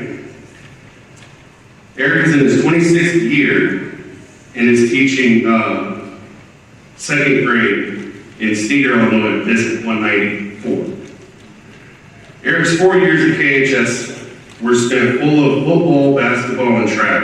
A 2-year starter at quarterback in football, Eric was named captain his senior year. He finished his football career with 383 rushing yards, which was good for 3rd all-time ranking amongst quarterbacks at the time of his graduation. At quarterback, he had 9 career rushing touchdowns for 54 points, also 3rd at graduation. Eric currently ranks 13th all-time in passing with 1,384 yards and was 4th all-time in 1992. The football highlights were many, so here's just a few. 714 yards passing in junior season, 111 yards and 2 touchdowns on homecoming in 1990 versus Rock Falls his junior year. 182 more of those coming against Monmouth at home. And one of the things I could not ignore here was our stat man, records extraordinaire, Jerry Salisbury, puts on a little Doc Cos named after Doc Larson and my dad and Gary Cos Hall of Fame notebook that he puts into the programs. If you were at the ball game, you might have grabbed it. And this one I'm going to read just the beginning here. Kind of ties into what we're talking about right now. Friday junior quarterback Brady Clark passed for 266 yards at Peru St. Bede. That was 7th most yards in a game in Boiler history. The week before at home versus Morrison, he passed for 181.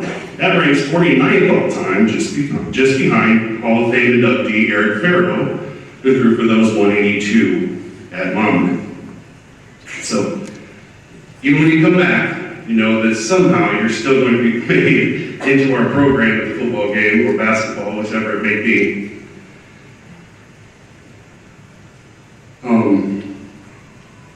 607 passing yards his senior year, with 125 yards at Rock Falls, and at Monmouth it was ranked 3rd at the time. Kewanee pulled an upset, beating Monmouth 21-20, where Eric threw for 112 yards, 1 touchdown, and along with 71 yards on the ground, and also a rushing touchdown. Coach Greg Christico said, Eric Farrell made all-NCIC Southwest quarterback, playing on a team that did not win a single conference game, and only won 2 games the whole season. The NCIC coaches respected his ability and knew that they had to scheme to stop number 22. Into HF Rockland Gymnasium, where Eric gave his blood, sweat, tears, and even changed his dental records. We'll get back to that later. Freshman MVP, Riveter MVP, junior season, he's a major contributor, senior MVP. Farrell was a complete player and leader. Eric finished his basketball career with 215 rebounds and was ranked 44th all-time at graduation. He finished 47th on an all-time scoring list with 564 points for his career. It was not his scoring or rebounding that shined, it was his ability to make his teammates better, or in some of our cases, made us think we were better. He got the most out of his teammates. He gave his all on the court, whether it was shutting down an all-state guard from Sherrard, Eric's run-out spectacular dunks, or diving for ball on the sidelines versus Gallup, where he sparked the third quarter run when he dove for a ball and inserted his teeth permanently into the hardwood Rockland Gymnasium. He received 7 stitches in his chin, several in his lip. He looked terrible. He spent several hours in the dentist chair. I told you I'd get back to that. He didn't miss the next game versus Streeter either. Mr. Hustle never took sprints off in practice, and he always could be here picking up a fellow teammate. 22 led his Boilermakers to the first regional title in several years. Coach Beck's first regional, I believe. Against Abington in the Sherrard sectional, Eric led us to a tremendous effort, scoring 30 points in our thrilling double overtime loss. I know he can hold his head high still to this day because Eric Farrell left it all on the court that night, and every other night for that matter. I know your dad Charlie was proud of that night, and I know he's even proud of you again this evening.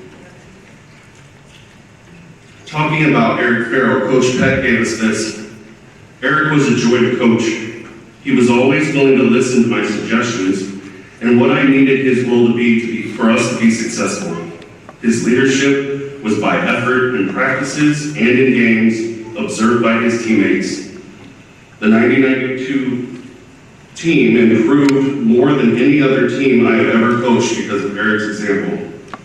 On a personal level, he was a great person to be around. His attitude was terrific, and I look forward to practices and games with Eric involved. To summarize about Eric and as an outstanding player for the Boilermaker basketball team, he deserves to be inducted into the Hall of Fame on purely athletic talent and his statistics. However, his approach to the game using his talent, effort, attitude, and leadership, as well as being an outstanding individual, elevated the others and effectiveness of his teammates. If I had a son of my own, I would want him to be just like Eric Farrell.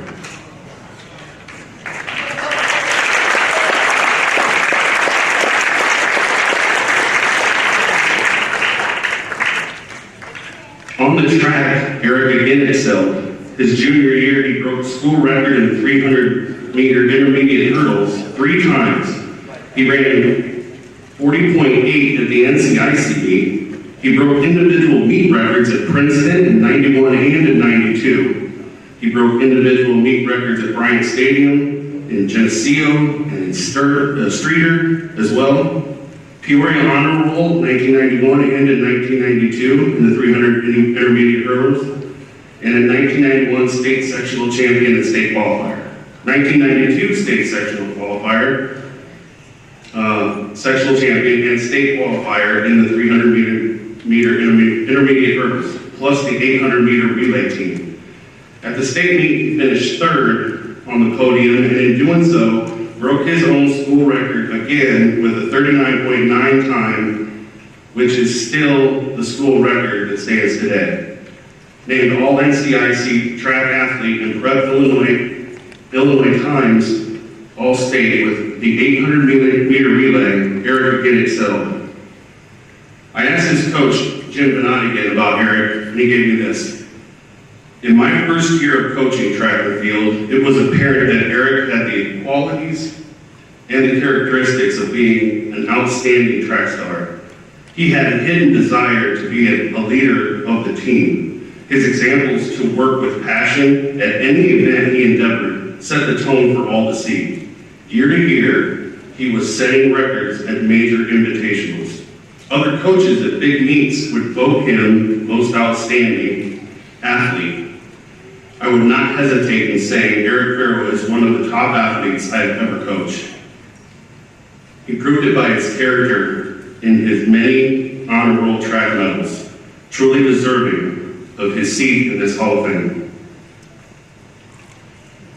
Many emotions run with this induction class for me personally, but this one is truly a blessing. And with that said, I am honored to introduce to you Kewanee Athletic Hall of Fame inductee, Mr.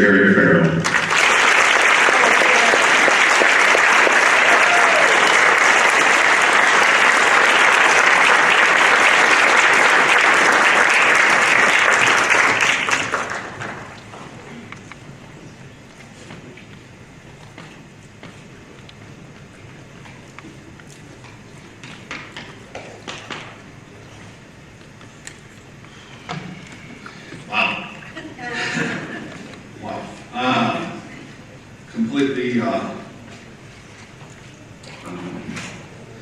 Completely humble right now. First of all, that picture came up on the thing. I was like, who in the world is that guy? Where did they find that picture? Obviously, it's my senior class picture, so, Casey didn't get a look. Yeah, but, you know, it's an incredible day for me. It's such an honor to be standing before everyone here tonight. I'd like to thank the Kewanee High School Hall of Fame Committee for believing I am worthy of this prestigious award. I'd also like to give a special thank you to Matt, better known as Kaz, for keeping the dream of his Grandpa John, Dad Dave, and Uncle Gary alive and well. To all the coaches, and Mr. Peck and Mr. Christico is here tonight. If Mr. Benigni, I'm sorry if you're here, I didn't see you walk in. It's a true blessing. It really is to have you as my coaches, to be blessed and to say that you were, and to know that your kind words mean so much more than you'll ever know. I'd also like to thank all my teammates. If anybody's here that obviously I wouldn't be up here tonight without you behind me or with me. I'd like to thank everyone who made the trip here tonight, all the inductees, and to my family who's here to celebrate with me tonight. My wife April, my youngest son Ben, who's a freshman in high school, and my youngest daughter Caitlin, who just started 6th grade. My 2 oldest children are away at school and couldn't be here tonight. My oldest daughter Allison just started her junior year at Creighton and began her journey to become the first Dr. Farrell in occupational therapy. My oldest son Charlie is at Christian Brothers University in Memphis, a small Division II school, starting his academics and baseball career. I'd also like to thank my father-in-law and mother-in-law, David and June Owen, for making the drive here tonight. I'd like to end tonight, because I can stand up here for the next 3 hours telling all kinds of great stories, including the lovely tooth story that Matt shared with you guys tonight. But in fact, I was in the gym looking still to see if I can find my teeth to put them back. I'd like to end tonight by saying thank you to two of my biggest fans of all. My mom, Earl, and my dad, Charlie. They are the reason why I'm up here tonight. They were always there for me. It didn't matter the weather, the distance. They were always there to root for the orange and black. To my mom, I love you very much. And to my dad above, that I wish you were here to be able to share this with me. I have one thing to say, and I'm not quite sure, but maybe the 60-61 team would know what I'm talking about here, but this was one of my dad's favorites. And he would break into rhyme every time something was said, and one of his favorite desserts was strawberry shortcake. So every time someone would happen to say strawberry shortcake, he went into this old cheer, he says from his 58 days of Kewanee High School. Strawberry shortcake, Eskimo pie, VICTORY. Are we in it? Well, I guess. KHS. Yes, yes, yes. Thanks, everyone.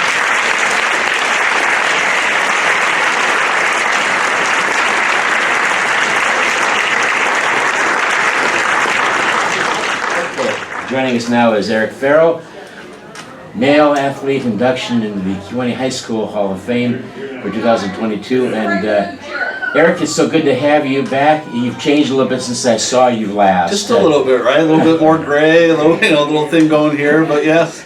Well, absolutely. Eric, you're a very good athlete at Kewanee. Obviously, you're going into the Hall of Fame tonight.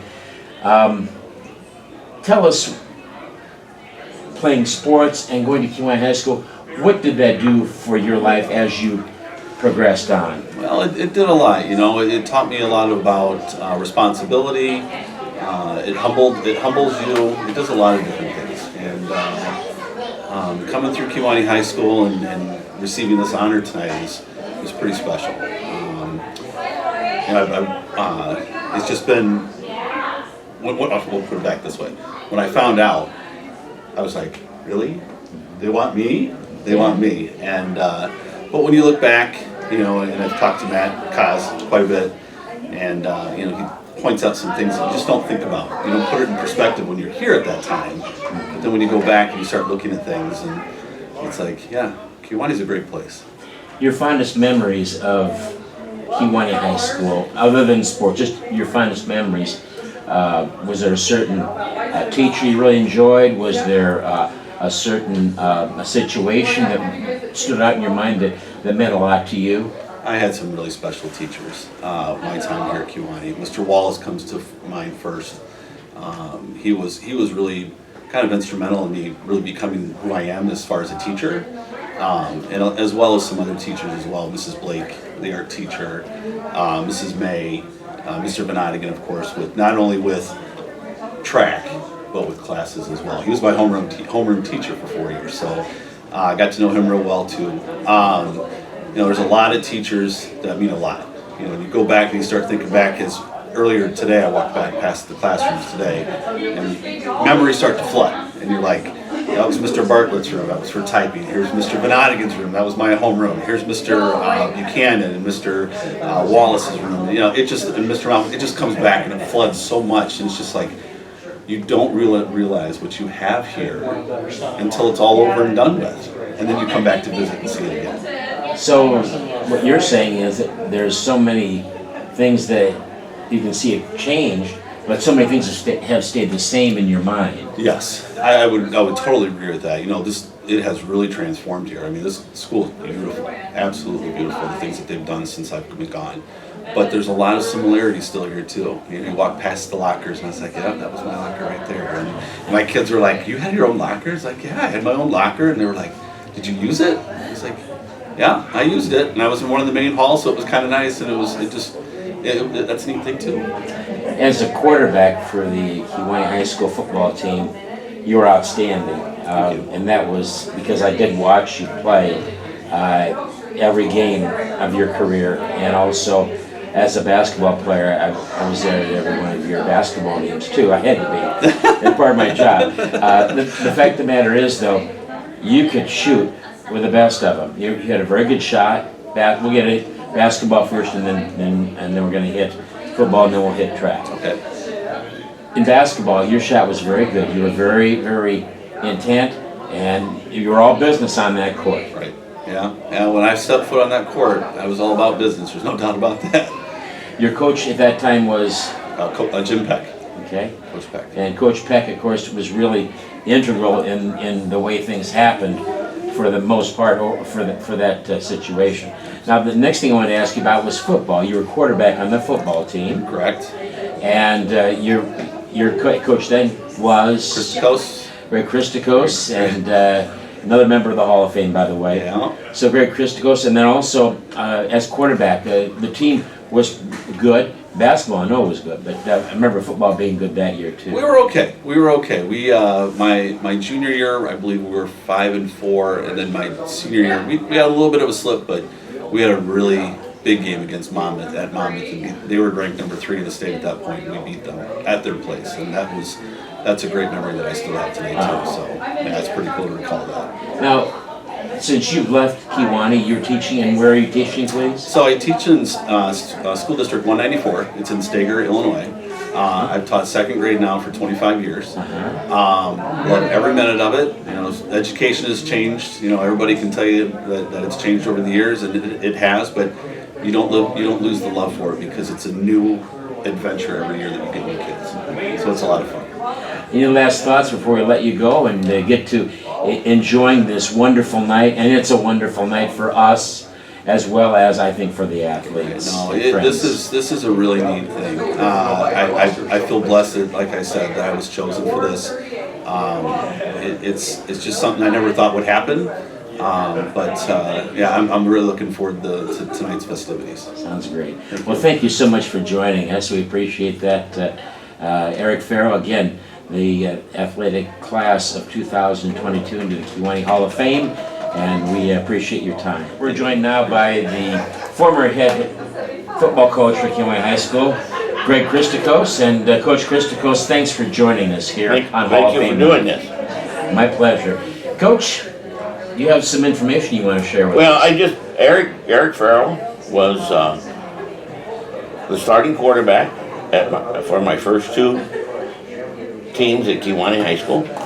And by the nature of the position, the head coach gets pretty close to the starting quarterback, especially if he's if the head coach is the offensive coordinator, which I was. And I was blessed with having a lot of good quarterbacks and my tenure as the head coach at Kewanee. And Eric kind of started that off. But I will say, and that's no slight of any, but he was as easy to coach, and I enjoyed coaching him as much as any athlete I've ever coached. And then I also just say that I'm really impressed, and I knew it would happen this way, but I'm impressed with the young man that he became and is. And I get filled in from on details from his mother, because she and I swim at YMCA lots of days together, so Pearl always fills me in. And the other things that impress us, and I know you're not going to like this one, but Pearl and Charlie raised him as Cardinal fans, and that's even makes Now, Coach Christakos, you were the head coach of Kewanee High School football for how many years? I think it was 13. 13 years, okay. In those 13 years, you have to tell me how many quarterbacks you had that are most likely on the top 10 list in passing for Kewanee High School. I guarantee you. All of them? No. Nope, okay. No, because the recent teams, the young Sheets kid, Nick, oh, he's great. And of course Will last year, and they run entirely different. I never had no back sets, and they just throw the ball. And people thought I liked to throw the ball. I always thought if we could have a running game, and we very rarely could overpower very many teams in my tenure. But if we could, I'd rather just keep the ball in possession of my offense, because my defense got pretty good when they weren't in the game. You know, they were hard to score on when they weren't on the field. So I had a few that are probably in the top 5. You did have a lot of good quarterbacks, though. Oh, yeah. Matt Baker, is that correct? No, Matt was when I okay. He was my freshman quarterback my second year coaching. I was assistant but I head coach I had. Eric was the first, and then I hope I don't mess this up. Matt Myler was right after him, and then Chris Quagliano, and then Garner Simpkins and Matt Salisbury, and then Matt Say. I think that might be. I hope I'm not. I would have researched that if I'd known you were going to ask me that question. You know how I am. I just like to catch you, you know. I hope I didn't. I hate to answer those questions because I might have missed somebody, but I was blessed with talented kids, but good kids to coach too. Yes. Well, I sure want to thank you so much for taking the time to come in and talk with us, and thanks for the information about Eric Farrell. That means a lot. Andy Say. Andy Say, yeah, okay. He was he was a junior my last year coaching. Thank you very much. And he became a very successful basketball coach. Yeah. at the 2022 induction ceremony for Kewanee High School Athletic Hall of Fame is a gentleman that I don't think anybody needs to, if they see his face, it's Coach Peck. Coach Peck, welcome, and it's great to see you. It's been a while since I've seen you. Yeah, and it's nice to be back. I have a lot of memories that flood my mind when I stepped back in here. Some great memories, some great kids. Of course, you had Eric Farrell as a basketball coach, and you look at a couple of things with Eric Farrell. He's a great leader, a good guy, and he wanted to play sports, of course. You knew you had to probably have a pretty good player there. What was your way to kind of help him along in his athletic career? You know, that whole team, and I would include Eric in that, great athletic ability, but he wasn't sold on that ability. And I really felt that whole team, if we had a problem, that was the main problem, is they didn't believe in themselves. They didn't think that they were worthy. I don't know. So I felt, besides doing drills and working on basketball skills, one of my big things was to try to get them to actually believe that they belonged there, they had earned it, and that they were good enough to win ball games. And I think if you look back at that season, we were extraordinarily bad during the Princeton tournament. Those first couple of ball games, we were awful. And we talked about what went on, and we reviewed, and what was great about those kids was they listened and they took to heart things that were said, and worked really hard. And I said today, excuse me, on the things that I sent to Matt Costenson, I really do believe that team, from the beginning of the season to the end of the season, was probably the most improved team I ever coached, in terms of where they started and where they finished. Tell me the other members of that team, please, Coach. Oh gosh, you're catching me. Matt Costenson was in there. We had Eric Farrell, J.J. Johnson came off the bench. Trying to remember the starting guards as we were with that group. I should have gone over that with Matt. In that group, I have to sit down and I have to come up with a point of reference, and I have to come up on, and I really hate to say the wrong names for the wrong team. Okay, I'm really sorry. No, that's okay. You were a head coach here for how many years? 8. The head coach for 8.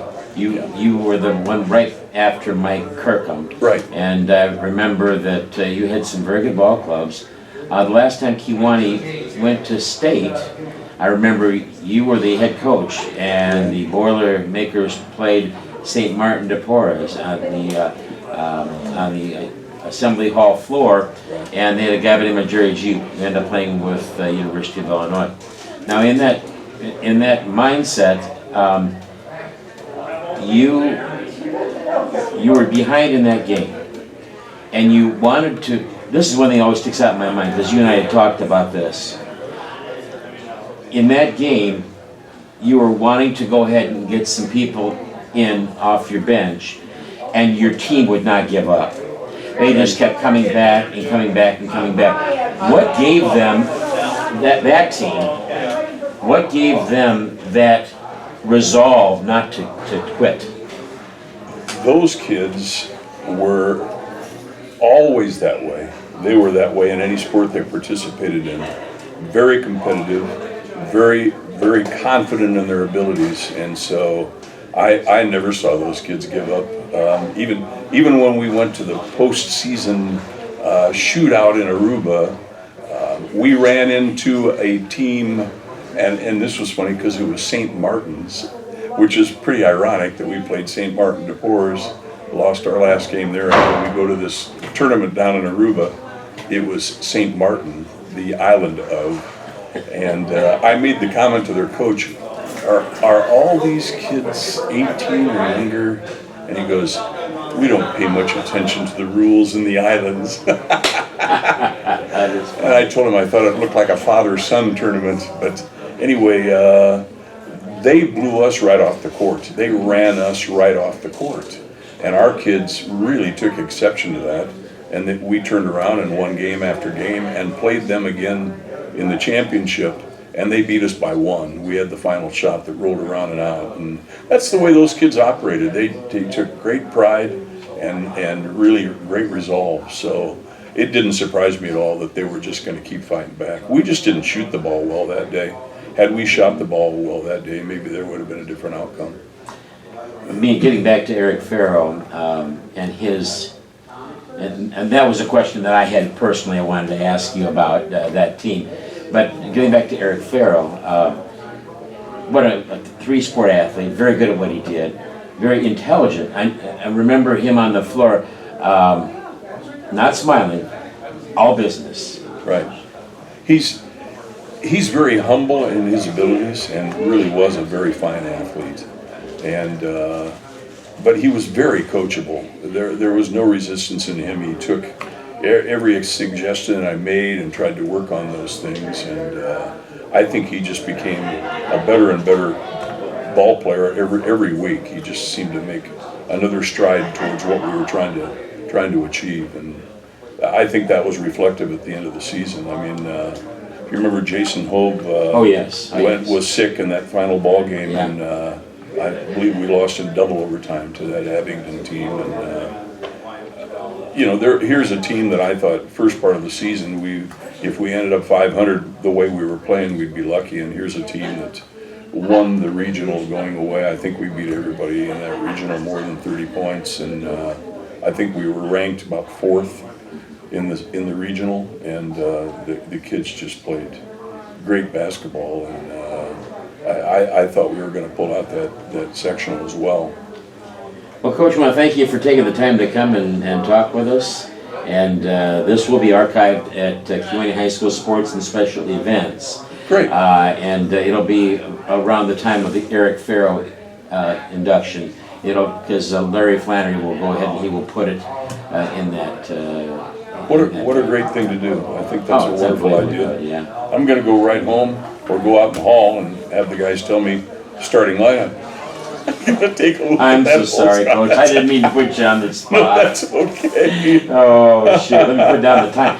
That's why I'm putting the time down for everybody. So that way, 9:13. The reason I can't keep time, 9:18. And the reason I'm doing that is because of the fact that he can edit it out. Sure. And take that spot and put it in to the Hall of Fame ceremony. That's just awesome. And what a nice ceremony tonight. And I wouldn't have missed this for the world. Where do you live? I live on Page Street. I still live here in town. Whereabouts in Page Street? Do you know where Mike Nichols lives? Mike Nichols? No, I do not. Dana McReynolds on down Page Street. I know where Dana McReynolds I lives. live just the next house to the east of Dana. Mike Nichols lives on the other side of me. Okay. I know, I used to live, my mom and dad and I used to live at 625 Page. Oh, okay. Which is the Stoners, Greg Stoner and Dean and his wife lived. They built that house. It's set back, and the dentist had that. Tomlinson. Yeah, they had all that, yeah. We lived right next door to that. Did Kirkendall live in that house ever? He may have lived on down the road, right around the corner maybe. A little story from that though, when we lived there in 1974, and I was living at home still, I was getting ready to get married that year, and the tornado came through Kewanee. And I watched Smokey Stack lived across the street. Remember, he had the heating and air conditioning business. Yeah. And I watched the garage come up off of the foundation and splinter. And I'm going, Mother, get the HE double hockey sticks downstairs. Yeah. And it was a scary time. Yeah, no kidding. And you used to live right on Division Street, off Division. Division and Wilson, right on the corner, yeah. Yeah, you built a brand new house there, it was beautiful. Yeah, it was, is this thing still running? Oh, yeah. I can't tell you the story then. No. Okay, better not. Coach, Jim Van Oudegen was a very successful track and field coach for Kewanee High School. My friend Calvin Peart, who was inducted to the Hall of Fame as a friend of Kewanee High School sports, always remarked one of the best coaches ever to come out of Kewanee because of what he did. He always, talking about you, Coach Van Hagen, you always walked the halls and you recruited the students to come out and be athletes. And that was important. Coach, is that a good assumption as to how you got some of the people involved in track and field? Well, you know, Russ, there's so many kids, you know, they do walk the halls, but a lot of kids couldn't play football, or they couldn't do basketball. And I would see them go down the hall, and I knew them, or I might have had them in class. And I'd say, John or Fred, whatever her name is, I says, you ever thought about track and field? I said, he said, I can't run, I said, there's 18 events in track and field. I said, just do yourself a favor and come on out.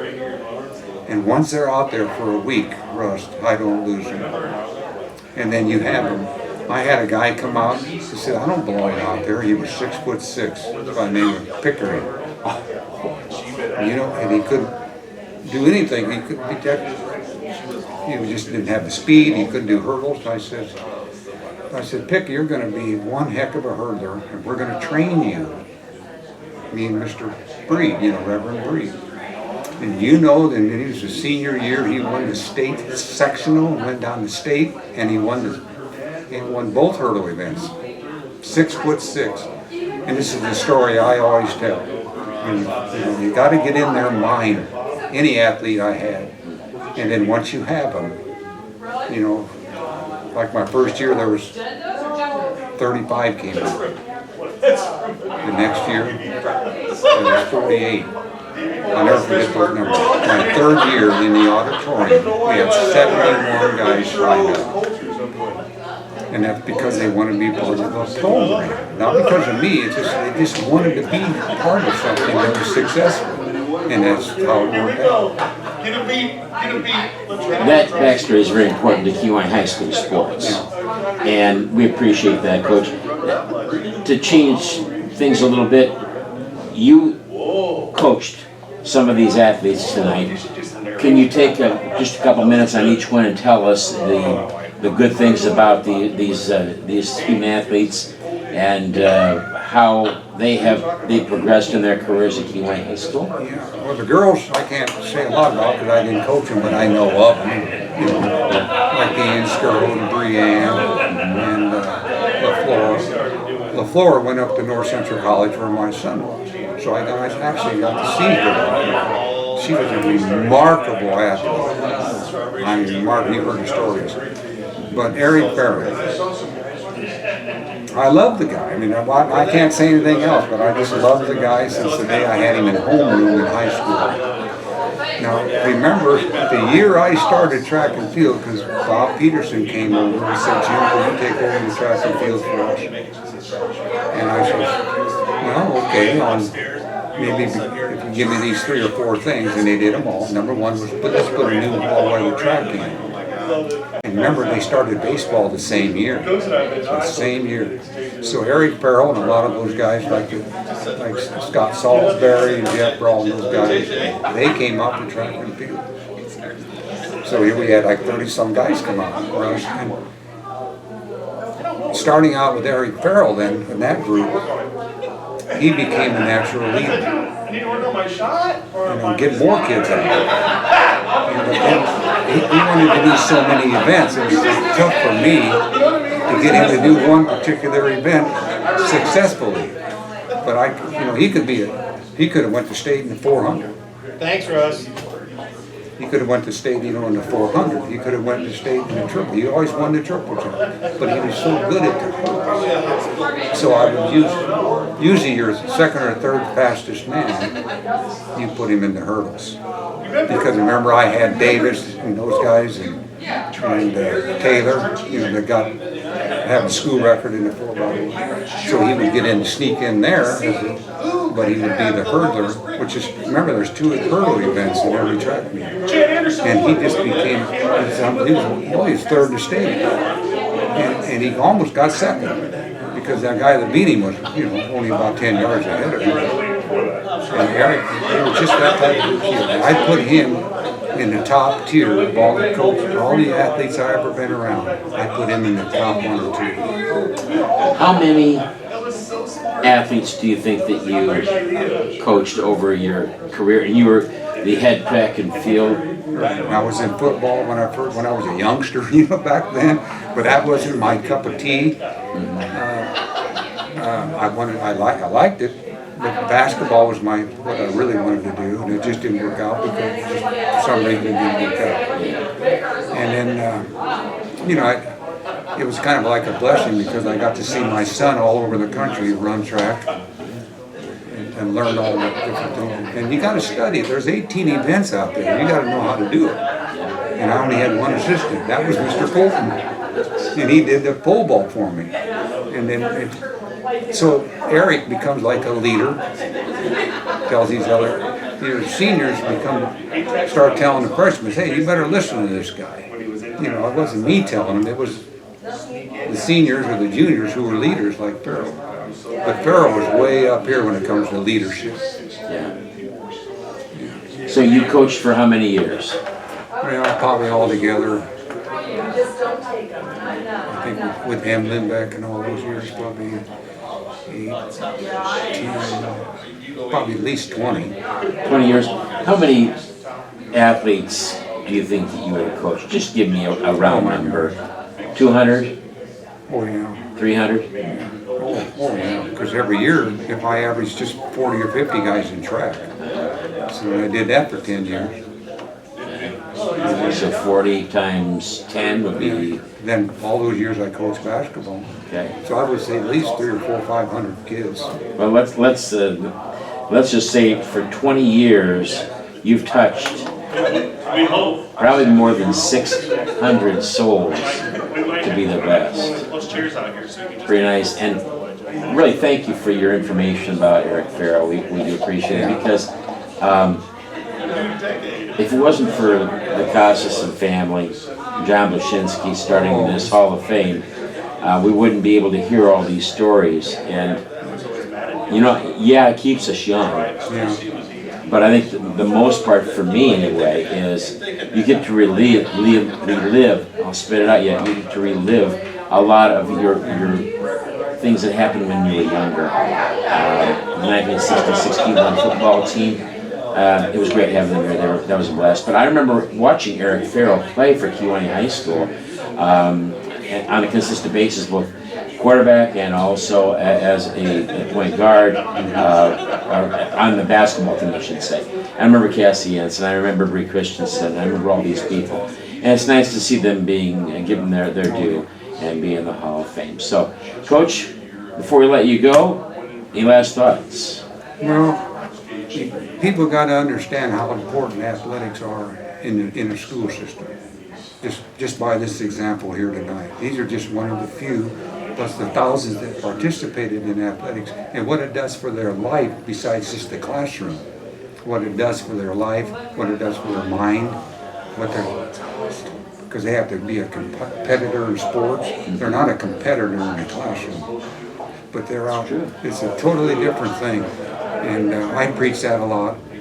And the last thing I can say is I always tell other teachers, even in the classroom, get the kids to tell your athletes, I don't want you to respect me. I will respect you first. And you know, they buy into that. And if you do it right, I never had any trouble. I loved teaching all those years and coaching. So. Well, thank you very much for those thoughts, and that makes a big difference. It sure does. Well, you do a great job in this committee. I was on it for a while, and I loved it. And keep doing this. It's just remarkable to bring these guys back and these girls. We sure do appreciate it. Thank you so much for coming and talking with us. All right, thanks, Rob. Next up, we have Brienne Christensen Sinman. I'm sure there are people in the audience that have heard the term specialization. That's when an athlete focuses only on one specific sport or event, very common in today's athletic world, and promoted by parents and even some coaches. Thus, the athlete puts all their eggs in one basket, so to speak, foregoing any opportunity to have the chance to excel in another sport, maybe even giving up the chance to help another athletic team have success. Well, this Hall of Famer does not fall into that category. not by a long shot. This 2007 Kewanee High School graduate is a three-sport athlete: volleyball, basketball, and track and field. Competing in three sports is impressive in its own right. But wow, if you break it down, the events she did in track, it gets even crazier. In track and field, she did triple jump, 100 high hurdles, 300 low hurdles, sprint relays, the 4x1, 4x2, and 4x4, 100-meter dash, 200-meter dash, long jump, and pole vault. The Hall of Famer was an athlete. In volleyball, she was a 3-year varsity letter winner, captain, senior season MVP, most kills, most assists, most aces, most blocks, and most service points, second team NCIC All-Conference. In basketball, she was a 3-year varsity letter winner, captain, leading scorer senior season, played in the Kewanee All-Star Game, second team NCIC All-Conference. She currently ranks number 33 in the all-time scoring with 526 points. In rebounds, she currently ranks 66th with 204. And she was pretty smooth from behind the line as well. She was a state qualifier in the IHSA Country Company's three-point contest in 2007. In track and field, she was a 4-year varsity letter winner, a 3-time state qualifier. In 2005, she was a 400-meter relay. 2006, IHSA state second place 800-meter medley relay. 2006, IHSA state third place team, the only state track and field trophy in the school's trophy case. 2007, the IHSA state qualifier 4x2, tied the school record in triple jump, and participated in the Journal Star honor roll meet. Not too bad. Other activities in high school, she was recognized on the 2007 IHSA All-State Academic Team. She was student council president, Key Club, J. Calibrate Leadership Program, and participated in the all-school musical. After high school, she continued to be busy and very successful. She went on to run track and field at St. Ambrose University for all 4 years. She was the NAIA Champion of Character, NAIA Academic All-American, and St. Ambrose University School Record Hurdle Shuttle. After St. Ambrose, she received, her degrees include the Bachelor of Science in Exercise Science, Bachelor of Science in Human Performance and Fitness at St. Ambrose, her Doctorate of Physical Therapy at St. Ambrose. Then she earned her Master of Business Administration and Master of Public Health from Benedictine University. She is the current lead physical therapist at OSF Healthcare St. Luke Medical Center. She is the 2019 to present Kewanee High School varsity volleyball coach. 2013 to 2016, she was the Galva High School varsity volleyball coach. In 2021, she was the Emerging Leader Alumni Award from the St. Ambrose University College of Health and Human Services. Her community involvement includes Henry County Board of Health as the Vice President. She was the past president of the YMCA of Kewanee, Kewanee Schools Foundation board member, and founder of Fueling a Future. Her parents, Bill and Lori, still reside in Kewanee. She has one sister, Brooke. She lives in Kewanee with her husband, Bill, and daughter, Lori. Let's bring this Hall of Famer to the stage, Brienne Cinnamon.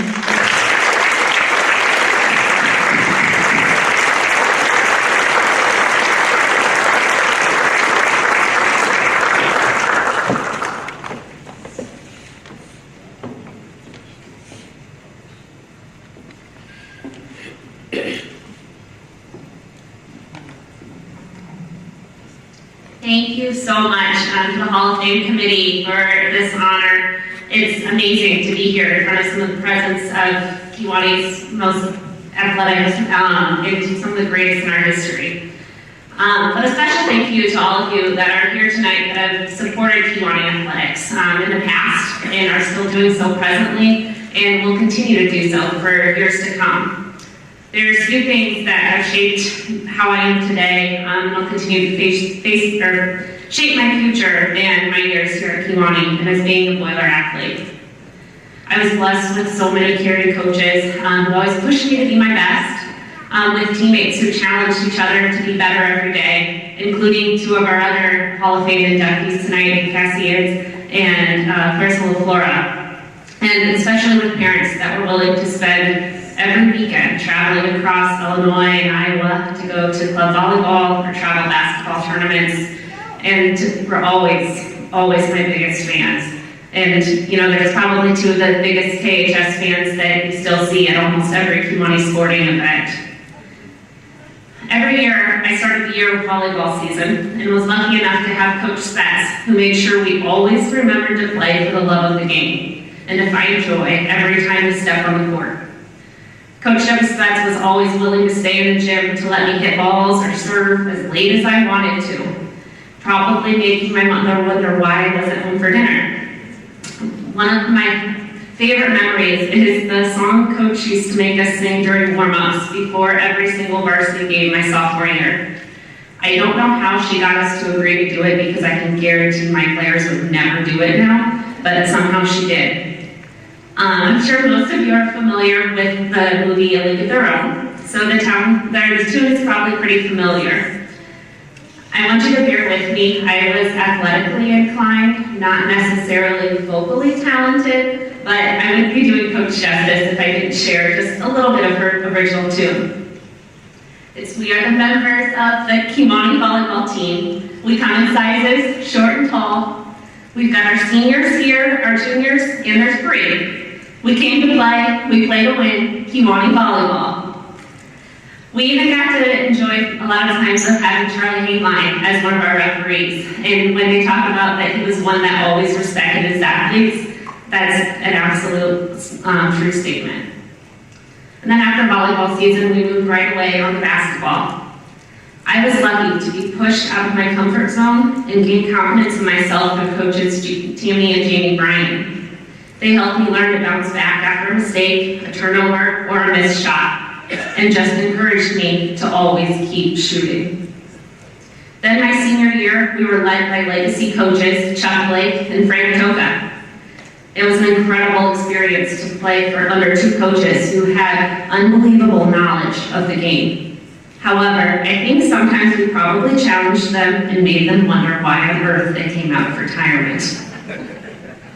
And throughout my 4 years, poor Mr. Blashinsky took the brunt of some of the memories that made summer basketball and season so much fun. From locking him out of the bus, to surprising him when we all stepped on the court wearing 80s colorful sweatsuits during the summer league warm-up, to making him think the bus was breaking down as we pressed the buzzer every time his foot touched the brakes. Sorry, Mr. B. And finally, we wrapped up each year on track. This was my home. I first fell in love with track as a 2nd grade little girl with Jerry Salisbury. He let me be his assistant and tag along his side when my sister was in junior high. His little coach watched all of the older kids, and someday I wanted to be one of those fast burgers. Once I hit high school, I can honestly say that I probably spent more time with my track teammates, especially with Mr. Atla, than I did with my own parents. Throughout the school year, Coach pushed us in the weight room. He had us there almost every morning at 6 a.m. before school, and we were ready to be out on the track and practice after school. And on summer days when we weren't training in the weight room, we were out as a team doing our training runs. I got to have a lot of special time with Coach Reverend Reed as he would meet me at the track in the mornings with his dog to do interval runs. It was a great time just to be able to connect with your coaches and to make some of those extra memories. These coaches pushed us to be stronger than we thought possible. I never thought I would look back on quarter repeats and say I would miss them. I missed part of them. I missed the tough workouts with my teammates and the joys that we felt when we were finished, not necessarily the feeling like our legs were going to fall out from under us. But all that work was worth it. We earned the hardware with the 2nd place finish of the 800-meter medley relay. And those celebrations were unforgettable.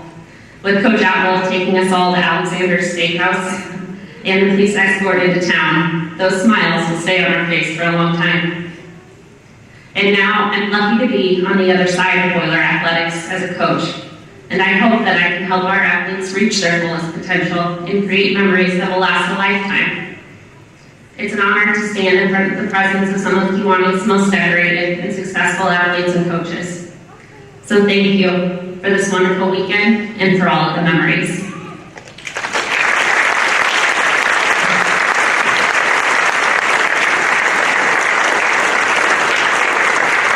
Joining us now is distinguished female athlete, Brienne Christensen-Cinnamon, and welcome. Thank you. It's exciting to be back. It's awesome to see all those pictures, all the athletes in there. It's really nice, it sure is.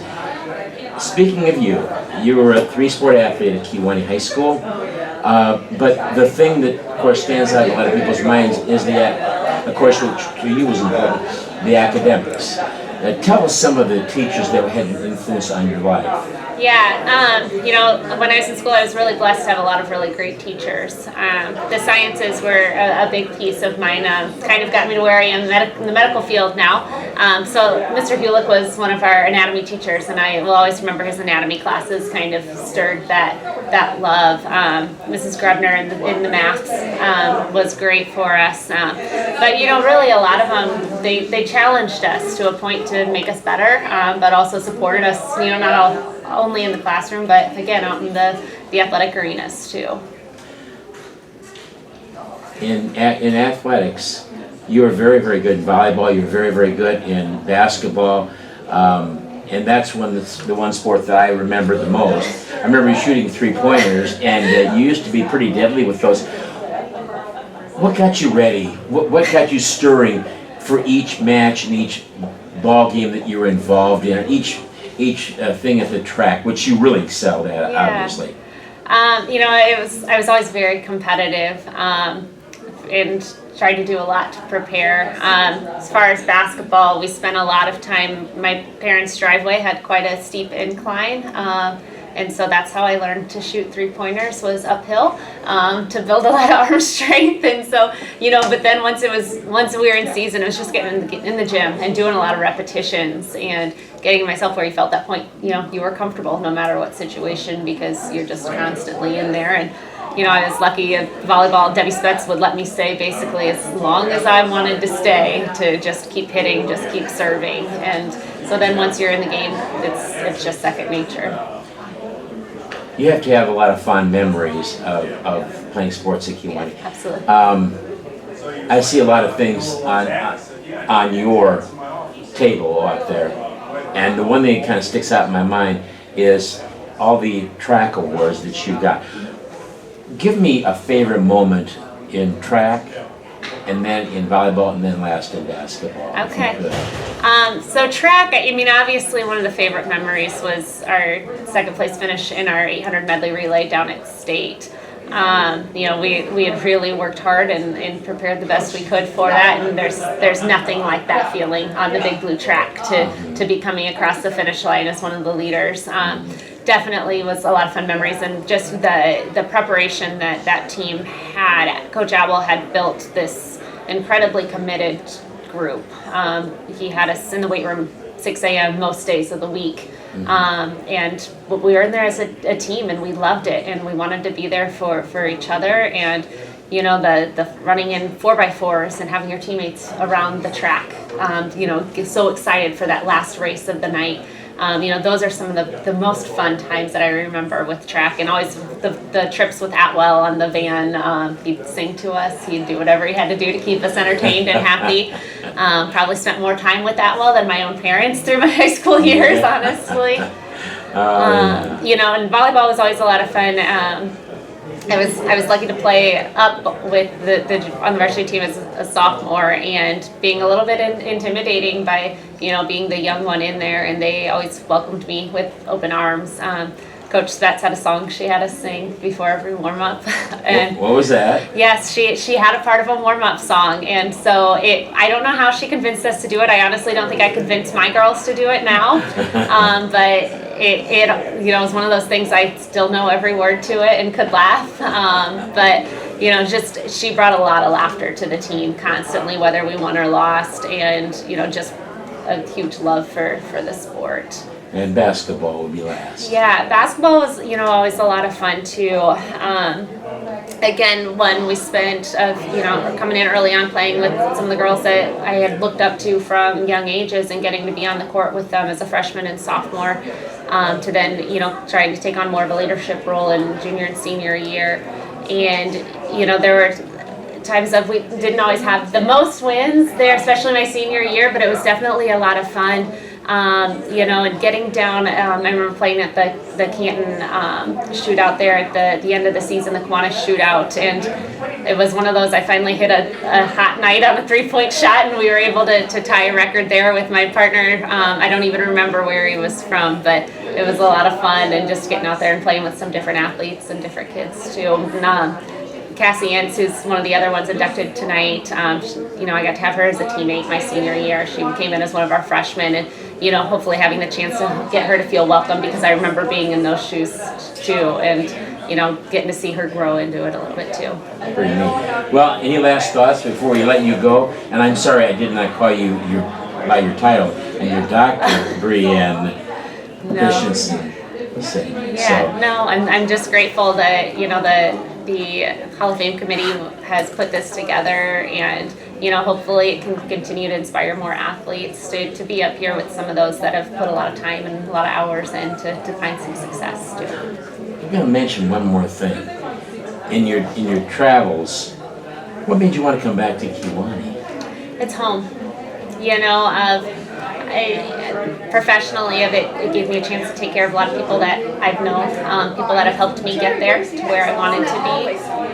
My parents, my in-laws are here, and and it's nothing's more exciting than to be able to put back on a Kewanee shirt and a Boiler shirt, every week, and stepped out there now as a coach it just feels like home.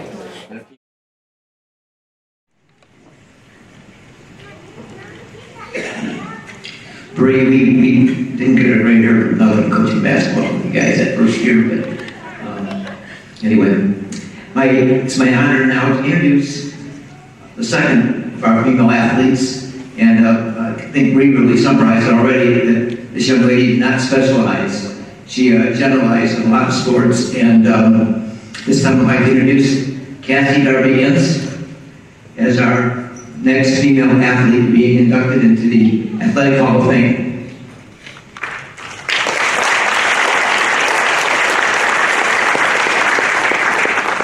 Cassie is a 2010 graduate of Kewanee High School. She's the daughter of Jim and the late Patty Ince. Cassie was a three-sport athlete, participating in volleyball, basketball, and softball. She was a major letter winner in each sport all 4 years, earning 12 varsity letters. We're still trying to research that because we don't know if anyone else has ever done that in Kewanee High School history. In volleyball, Cassie was a 4-year starter as libero. She was co-captain in 2008, 2009. She was first team all-conference in 2007 and 2008. She was selected to the News Gazette's top 100 volleyball players in Illinois her senior year. Cassie was a 4-year starter in basketball as a point guard. She was first team all-conference in 2009, 2010. She was ranked 20th in all-time scoring upon her graduation. Cassie was a team leader in assists all 4 years. Cassie was a starting shortstop for the softball team for 4 years. She was second team all-conference in 2007 and 2008. She was first team all-conference in 2009 and 2010. At this time, I'd like to introduce Cassie Darby. Come on, Cassie.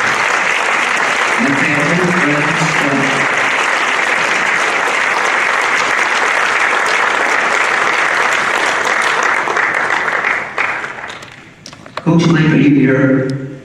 He's here. Come on up.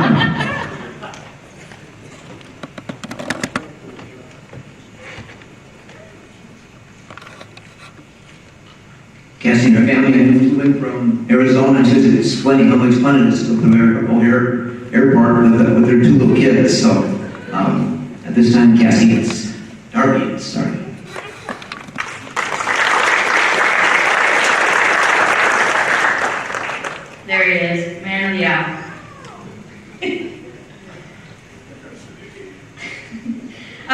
start by thanking my family for all their support. My brother for teaching me to dribble before I could even walk. My dad for driving to every game, no matter how far. My mom for being my biggest fan, even if she was a little obnoxious sometimes, right, Dad? And all my aunts and uncles for always cheering me on. Thank you to all my coaches for pushing me and supporting me all 4 years, even though at times it was a love-hate relationship, especially with you, Chuck. I will always remember the articles Mr. B would cut out for me about Candace Parker and Brittany Griner for inspiration, and him always believing that I would be here one day. I want to thank Chuck and Frank for always pushing me to shoot more, even though I hated it. Pete Tanzillo for the nickname Little Horns, and Evan Miles for always being the brunt of the team's jokes. Right, Brie? I also want to thank my wife and kids for making the trek across the country to be here with me today. Playing varsity all 4 years for 3 sports wasn't an easy task. The values and lessons learned along the way helped pave the path for who I am today. There are so many memories I have from my time here, ranging from lifelong friendships with teammates, to brutal summer workouts with Atwell, to being ejected from a softball game for throwing my bat. As I said, lessons learned. I am confident the skin from my knees are still on that basketball court today. I will always bleed orange or black. And I want to thank Kewanee High School for not making me pay for the water fountain I've destroyed while diving for a basketball during one of the games. I still have hip pain from that. My time at KHS has been unforgettable, and I appreciate this honor so much. I've been looking forward to it since freshman year volleyball season. Thank you.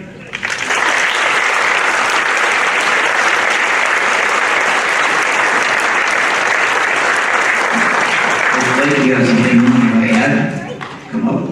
I do have one little quick story. I was assistant for Coach Blake when, come on, I'm talking.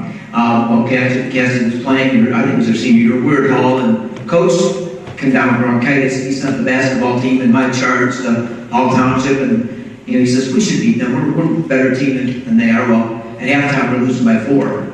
And I went in the locker room, and I'm kind of ranting and raving next, and I went in thinking I'm really motivating the team, getting ready to go for the second half of the ball game. Well, as we're leaving the locker room, Cassie turns around and says, come on, girls, if we don't win, Coach is going to get fired. So I think she motivated them because I think scored 20 points in the third quarter, pulled away, and won by about 20. But and so no matter what I said, I think her motivational speech was better than mine. Coach Blake, want to add anything about Cassie?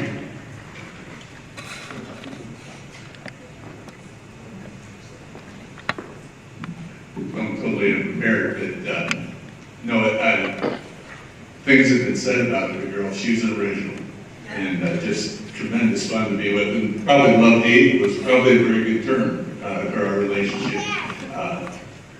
But she always responded, I guess is what I'd like to say, and became a team leader. She started on the varsity because of really something that had happened to Jessica Jordan, who had gotten hurt. Actually tore her ACL the second half of the second game of her senior year. And Coach Doak and I had to kind of readjust. And the readjustment was Cassie became our point guard and responded for 4 years. So very appreciative of her role and what she had done. And again, to sum up what Coach Doak has already said about the originality of Cass, we were at Grenville, and we were winning pretty handily, cleared the bench early. And this involves the great Rusty Lamb as well. And he used to sit on the bench with us at games. And things weren't going so well after I cleared the bench. We weren't playing well at all. And I turned and looked down the bench and I said, did I send anybody in and tell them not to play basketball? And Cassie, I think, had her head buried in a towel, cooling off. She looked at me and says, well, Rusty here did. And so you had to be there. But the look on Rusty's face was like, I didn't see that. But Cassie set the whole thing up. So, again, appreciative of the way she played, her attitude, her leadership. Fun to coach. Thank you.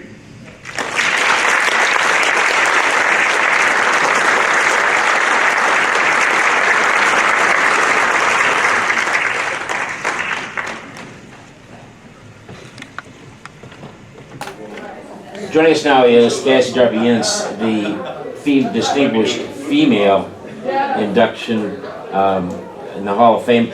We appreciate you coming in and talking with us. Cassie, tell us your time here at Kewanee High School. What stands out in your mind as one of the things that has helped you along the way in your life? I would say just balance. So doing 3 varsity sports and keeping up with academics for all 4 years. It took a lot of balance, and it took a lot of learning how to persevere when things got stressful, right?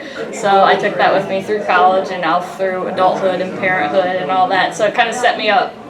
So a little bit of patience with yourself, does that sound about right? Yes, definitely.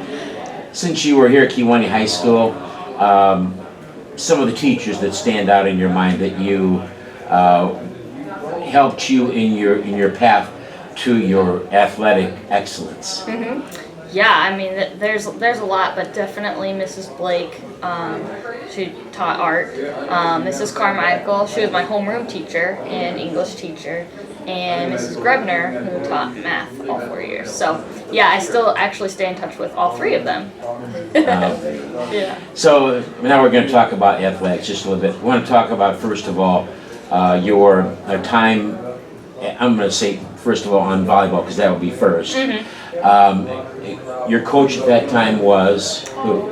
First year was Debbie Spetz, and then after that was Evan Miles for the next 3 years. Okay, and you of course excelled in volleyball, and you guys did a really good job. The next thing I want to ask about was in basketball. That's where I saw you mainly, was on the basketball court. Yeah. And you were, and when I say this, I'm not being mean, but you were feisty. A little bit. You wouldn't take anything. And you know what? That to me is a very, very important thing. Now, your coach at that time was? Chuck Blake, all 4 years. Okay, Yeah. good, Yep. And he, of course, Hall of Fame coach. Yeah. So nice to be able to have him involved in your life, and also his wife also involved in your life, which is really cool. Yep. Since you have been since you graduated, you're doing what now? What is your? I do therapy, so I'm a therapist. Oh, good. And where is that, please? I am in Arizona. You came back from Arizona for this? I did. It was quite the trip. Yep. It shows you what people think of the Hall of Fame, and it's so nice, and we're so glad that you came such a distance. Yeah. Anyway, so your favorite memory of sports? It's hard to narrow it down to just one. A few then. Yeah, I mean, favorite memory anytime we beat Weathersfield in any sport, that was always a good one. Yeah, and every year the turkey tournament in Brimfield. It was always a tough tournament, but it was always a lot of fun, and we excelled at that tournament a lot. So that sticks out to me a lot. Any last thoughts before we let you go? You're being inducted into the 2022 class of the Kewanee High School Hall of Fame, which I think is marvelous, and it is an honor for us to be able to talk with the athletes and friends of Kewanee High School that have been here. Any last thoughts before we let you go? No, I just feel honored to be here, and I'm glad we could make the trip. So yeah, it's going to be a fun night. And I'm very happy you were able to make the trip too.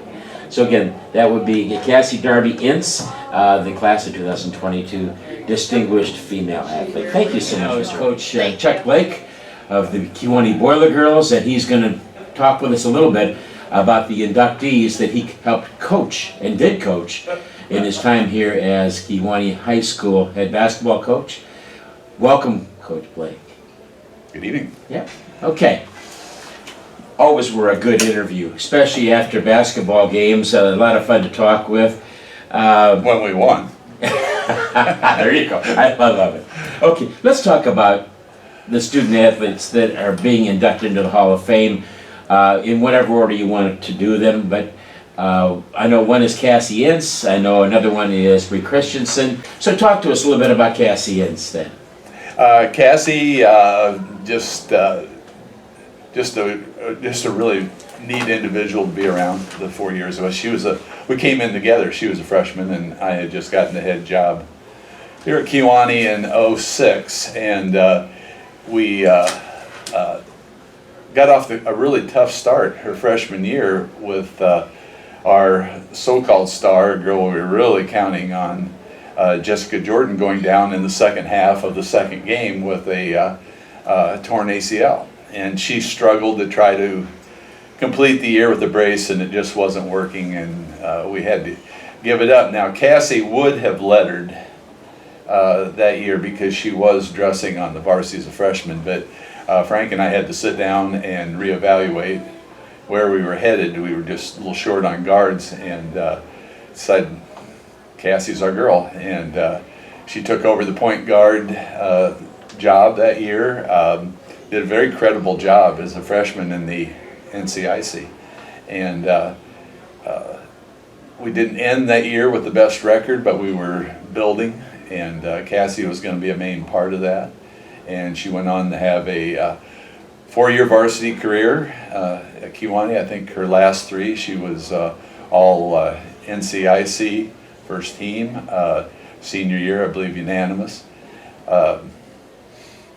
Kid that just always ready to play, and very competitive, and I don't have the stats in front of me, but not only was she scoring points on a regular basis for us, but she also was our assist leader, and you can't ask for much more from a point guard. Then something else that always impressed me over the years, the 33 years I coached girls basketball, we usually, in our pressing situations, always had a girl that we called Wild, who was in the middle of the press and did some ball hawking. And Cassie fit that role to a T. It was like named after. But she was as good as any Wild that I ever coached. Anticipation, aggressiveness, foot speed, could find the open girl, could run the floor, dribble the floor. Just a pleasure to be around. I know there's 2 people that she latched onto early that I thought were great mentors for.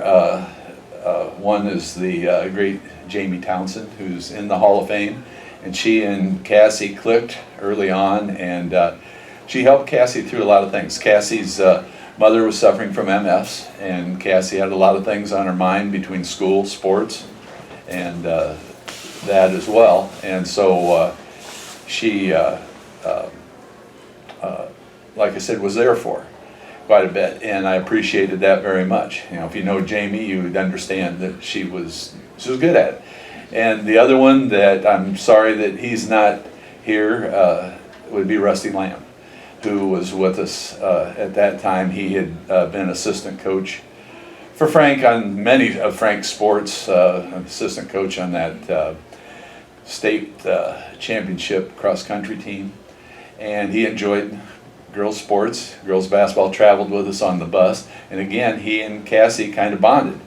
And just like one quick story that I think just sums up Cassie, we're down Brimfield, we're winning game fairly handily, and early on I cleared the bench. And all of a sudden, what was really clicking was falling apart. We weren't playing very well. And I just looked down the bench and I made some stupid comment about, did I send anybody in and tell them not to play basketball? And Cassie, I just remember having her head buried in a towel there cooling off. She turned to me and said, Rusty here said it. And the look on Rusty's face, he's just like, please don't believe that. But it's just typical Cassie. She was the instigator and set that all up, but I knew immediately it was just her bogus idea of something funny, and it was fine. But it's typical Cassie. So.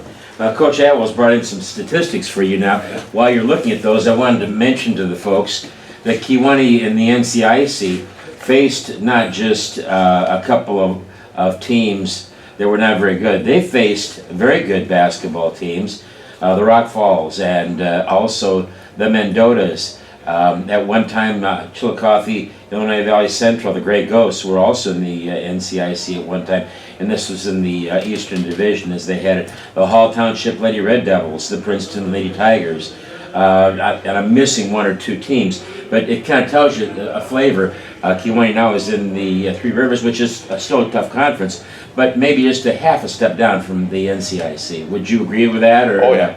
Yeah, even as I was growing up in the 60s at NCIC was something with, Ottawa and Sterling and those teams. And when I first came in, we still had Sterling in there, and like you said, Chillicothe had joined stuff, so that was quite a conference. Now we ended up, I believe, just off the top of my head, I think we were second in that conference. It had split in the East-West, and we were second in the conference, I believe, about 4 times before we finally broke through, and then we were champions twice. But again, if you want to go back to Cassie, she just was one of them that set the tone for us.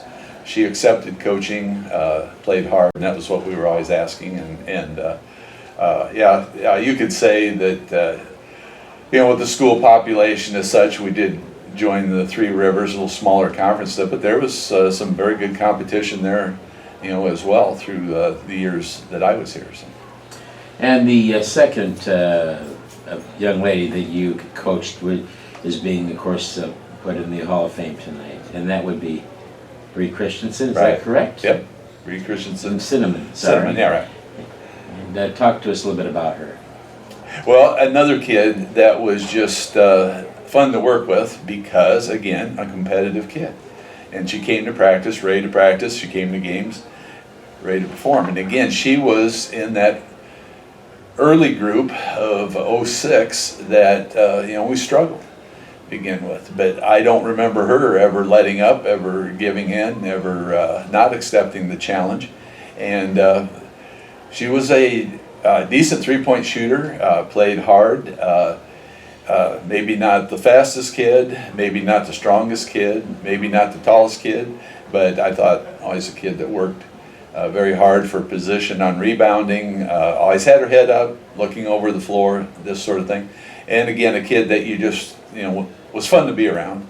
And I would say also with both of these players, the Ince family and Bree Christensen Cinnamon's family, just very supportive people, and I think they had a lot to do with molding these kids. The two of them, when they came into high school and they came into sports, they could accept coaching, they could accept their position on the team.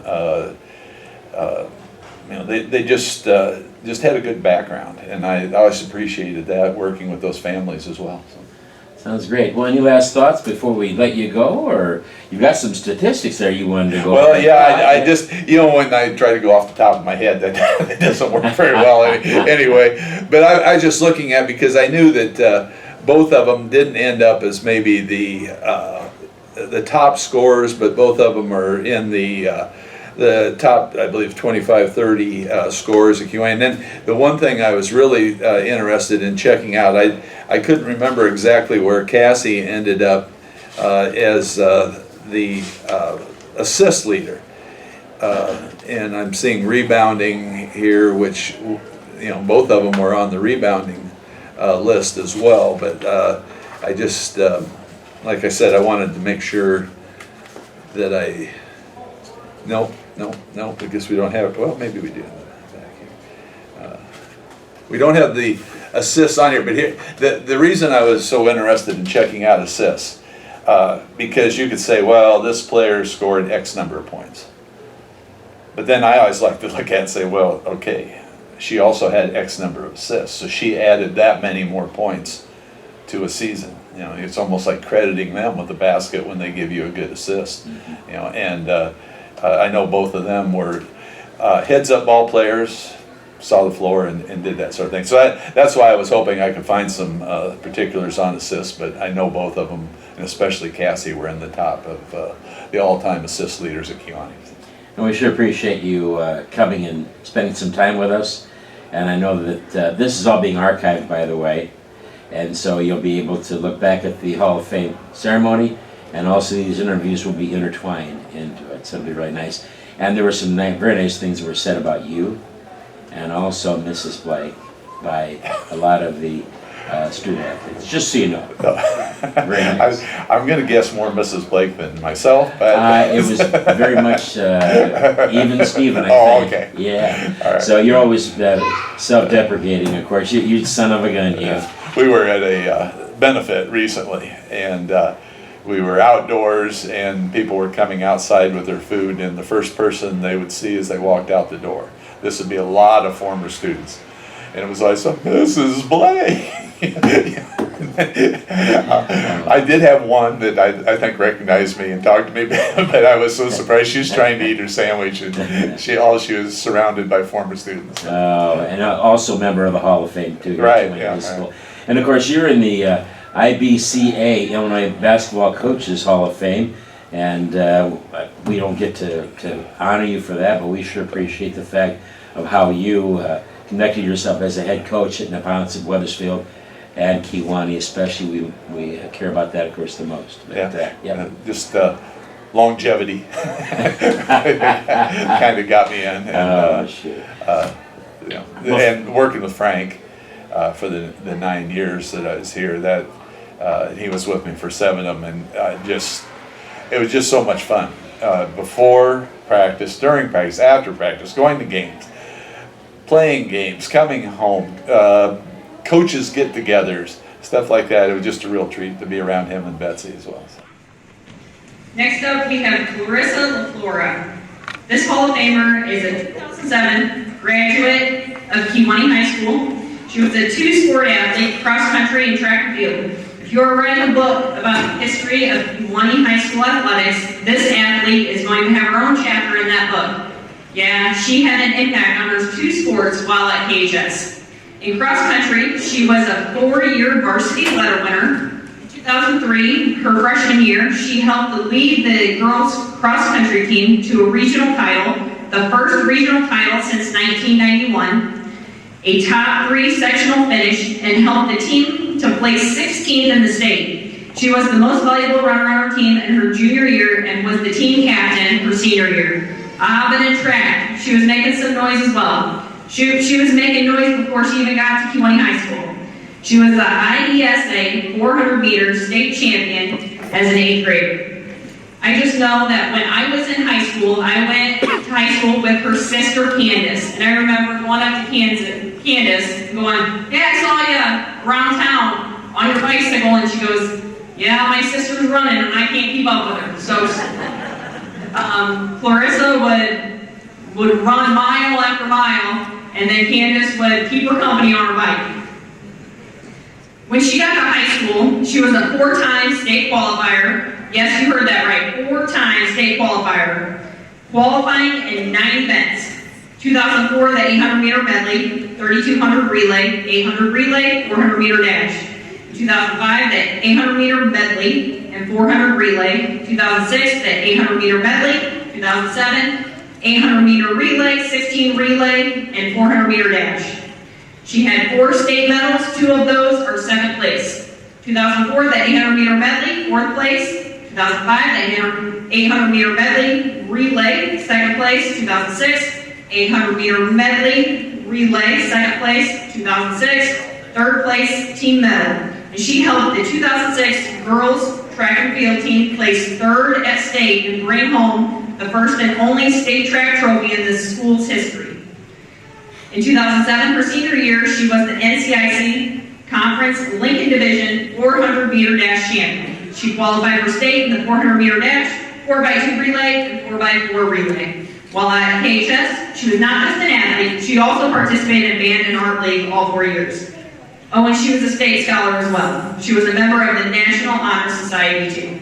After graduating KHS, she took an academic and athletic scholarship to Drake University, where she ran all 4 years on the women's track and field team. Her junior year at Drake, she was part of the 4x4 relay team and ran the 4th fastest time in Drake's history. She graduated from Drake with a double major, law, politics and society, and sociology. She then went on to get her law degree from Charlotte School of Law. She had worked at North Central College in Naperville as the coordinator of academic support services, and she was a volunteer women's track and field coach at North Central College. It should be noted that in her first season for coaching, the women won the CCIW Outdoor Conference Championship title. Currently, she recently accepted a new position as the Assistant Director of Tutoring and Academic Support at the University of Colorado in Boulder. And unfortunately, she is unable to be here tonight to accept this award. Our Hall of Famer is Clarissa LaFlora. Here to accept her award are her parents, Etta and Elvis LaFlora.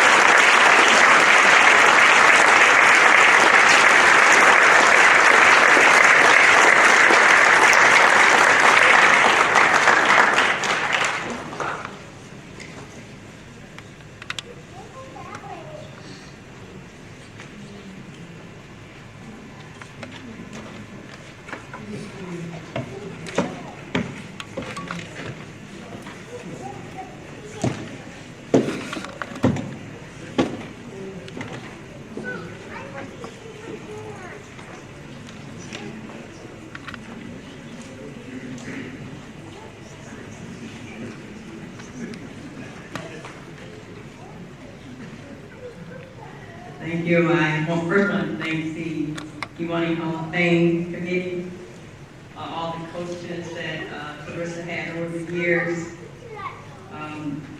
Both of our daughters, they love sports, and anyone that's been here over the years, they do that. The sport girls we love, they love sports, and we love going to the games to support them. Clarissa, after placing third in the 400 meter dash in 7th grade, she told us, I'm going to win next year. And we kind of looked at her, the coach looked at her and said, okay, you know. But like that next weekend, she was getting up like 6 o'clock in the morning, riding the bike all over town and running, and she practiced a whole year. So for that state meet the next year. And in 8th grade, she became the state champion. And Mr. Peck at the graduation ceremony, he said that Clarissa was the first ever state champion at Central Junior High School. But she practiced a whole year. We just like, me and my husband just looked at her and said, wow, you practicing again? And she said, yes. And we left her alone. And then when she came to high school, she was so excited, and her mind was made up that I loved to run, so she ran cross country. And Mr. Priested was the coach, and I'm not sure who else helped back then. They really did well. And then in track, she ran in track here. And then the team, they really did well. So we're always proud of our girls, both girls. We always push them to always do the best you can. Always try your hardest, do the best, and then will pay off. That's what we always tell them. So it was a pleasure to watch Clarissa over the years, and we thank the school and everyone for the support that you've given her over the years, and we're so honored to have her inducted into the Hall of Fame here at the Kewanee High School.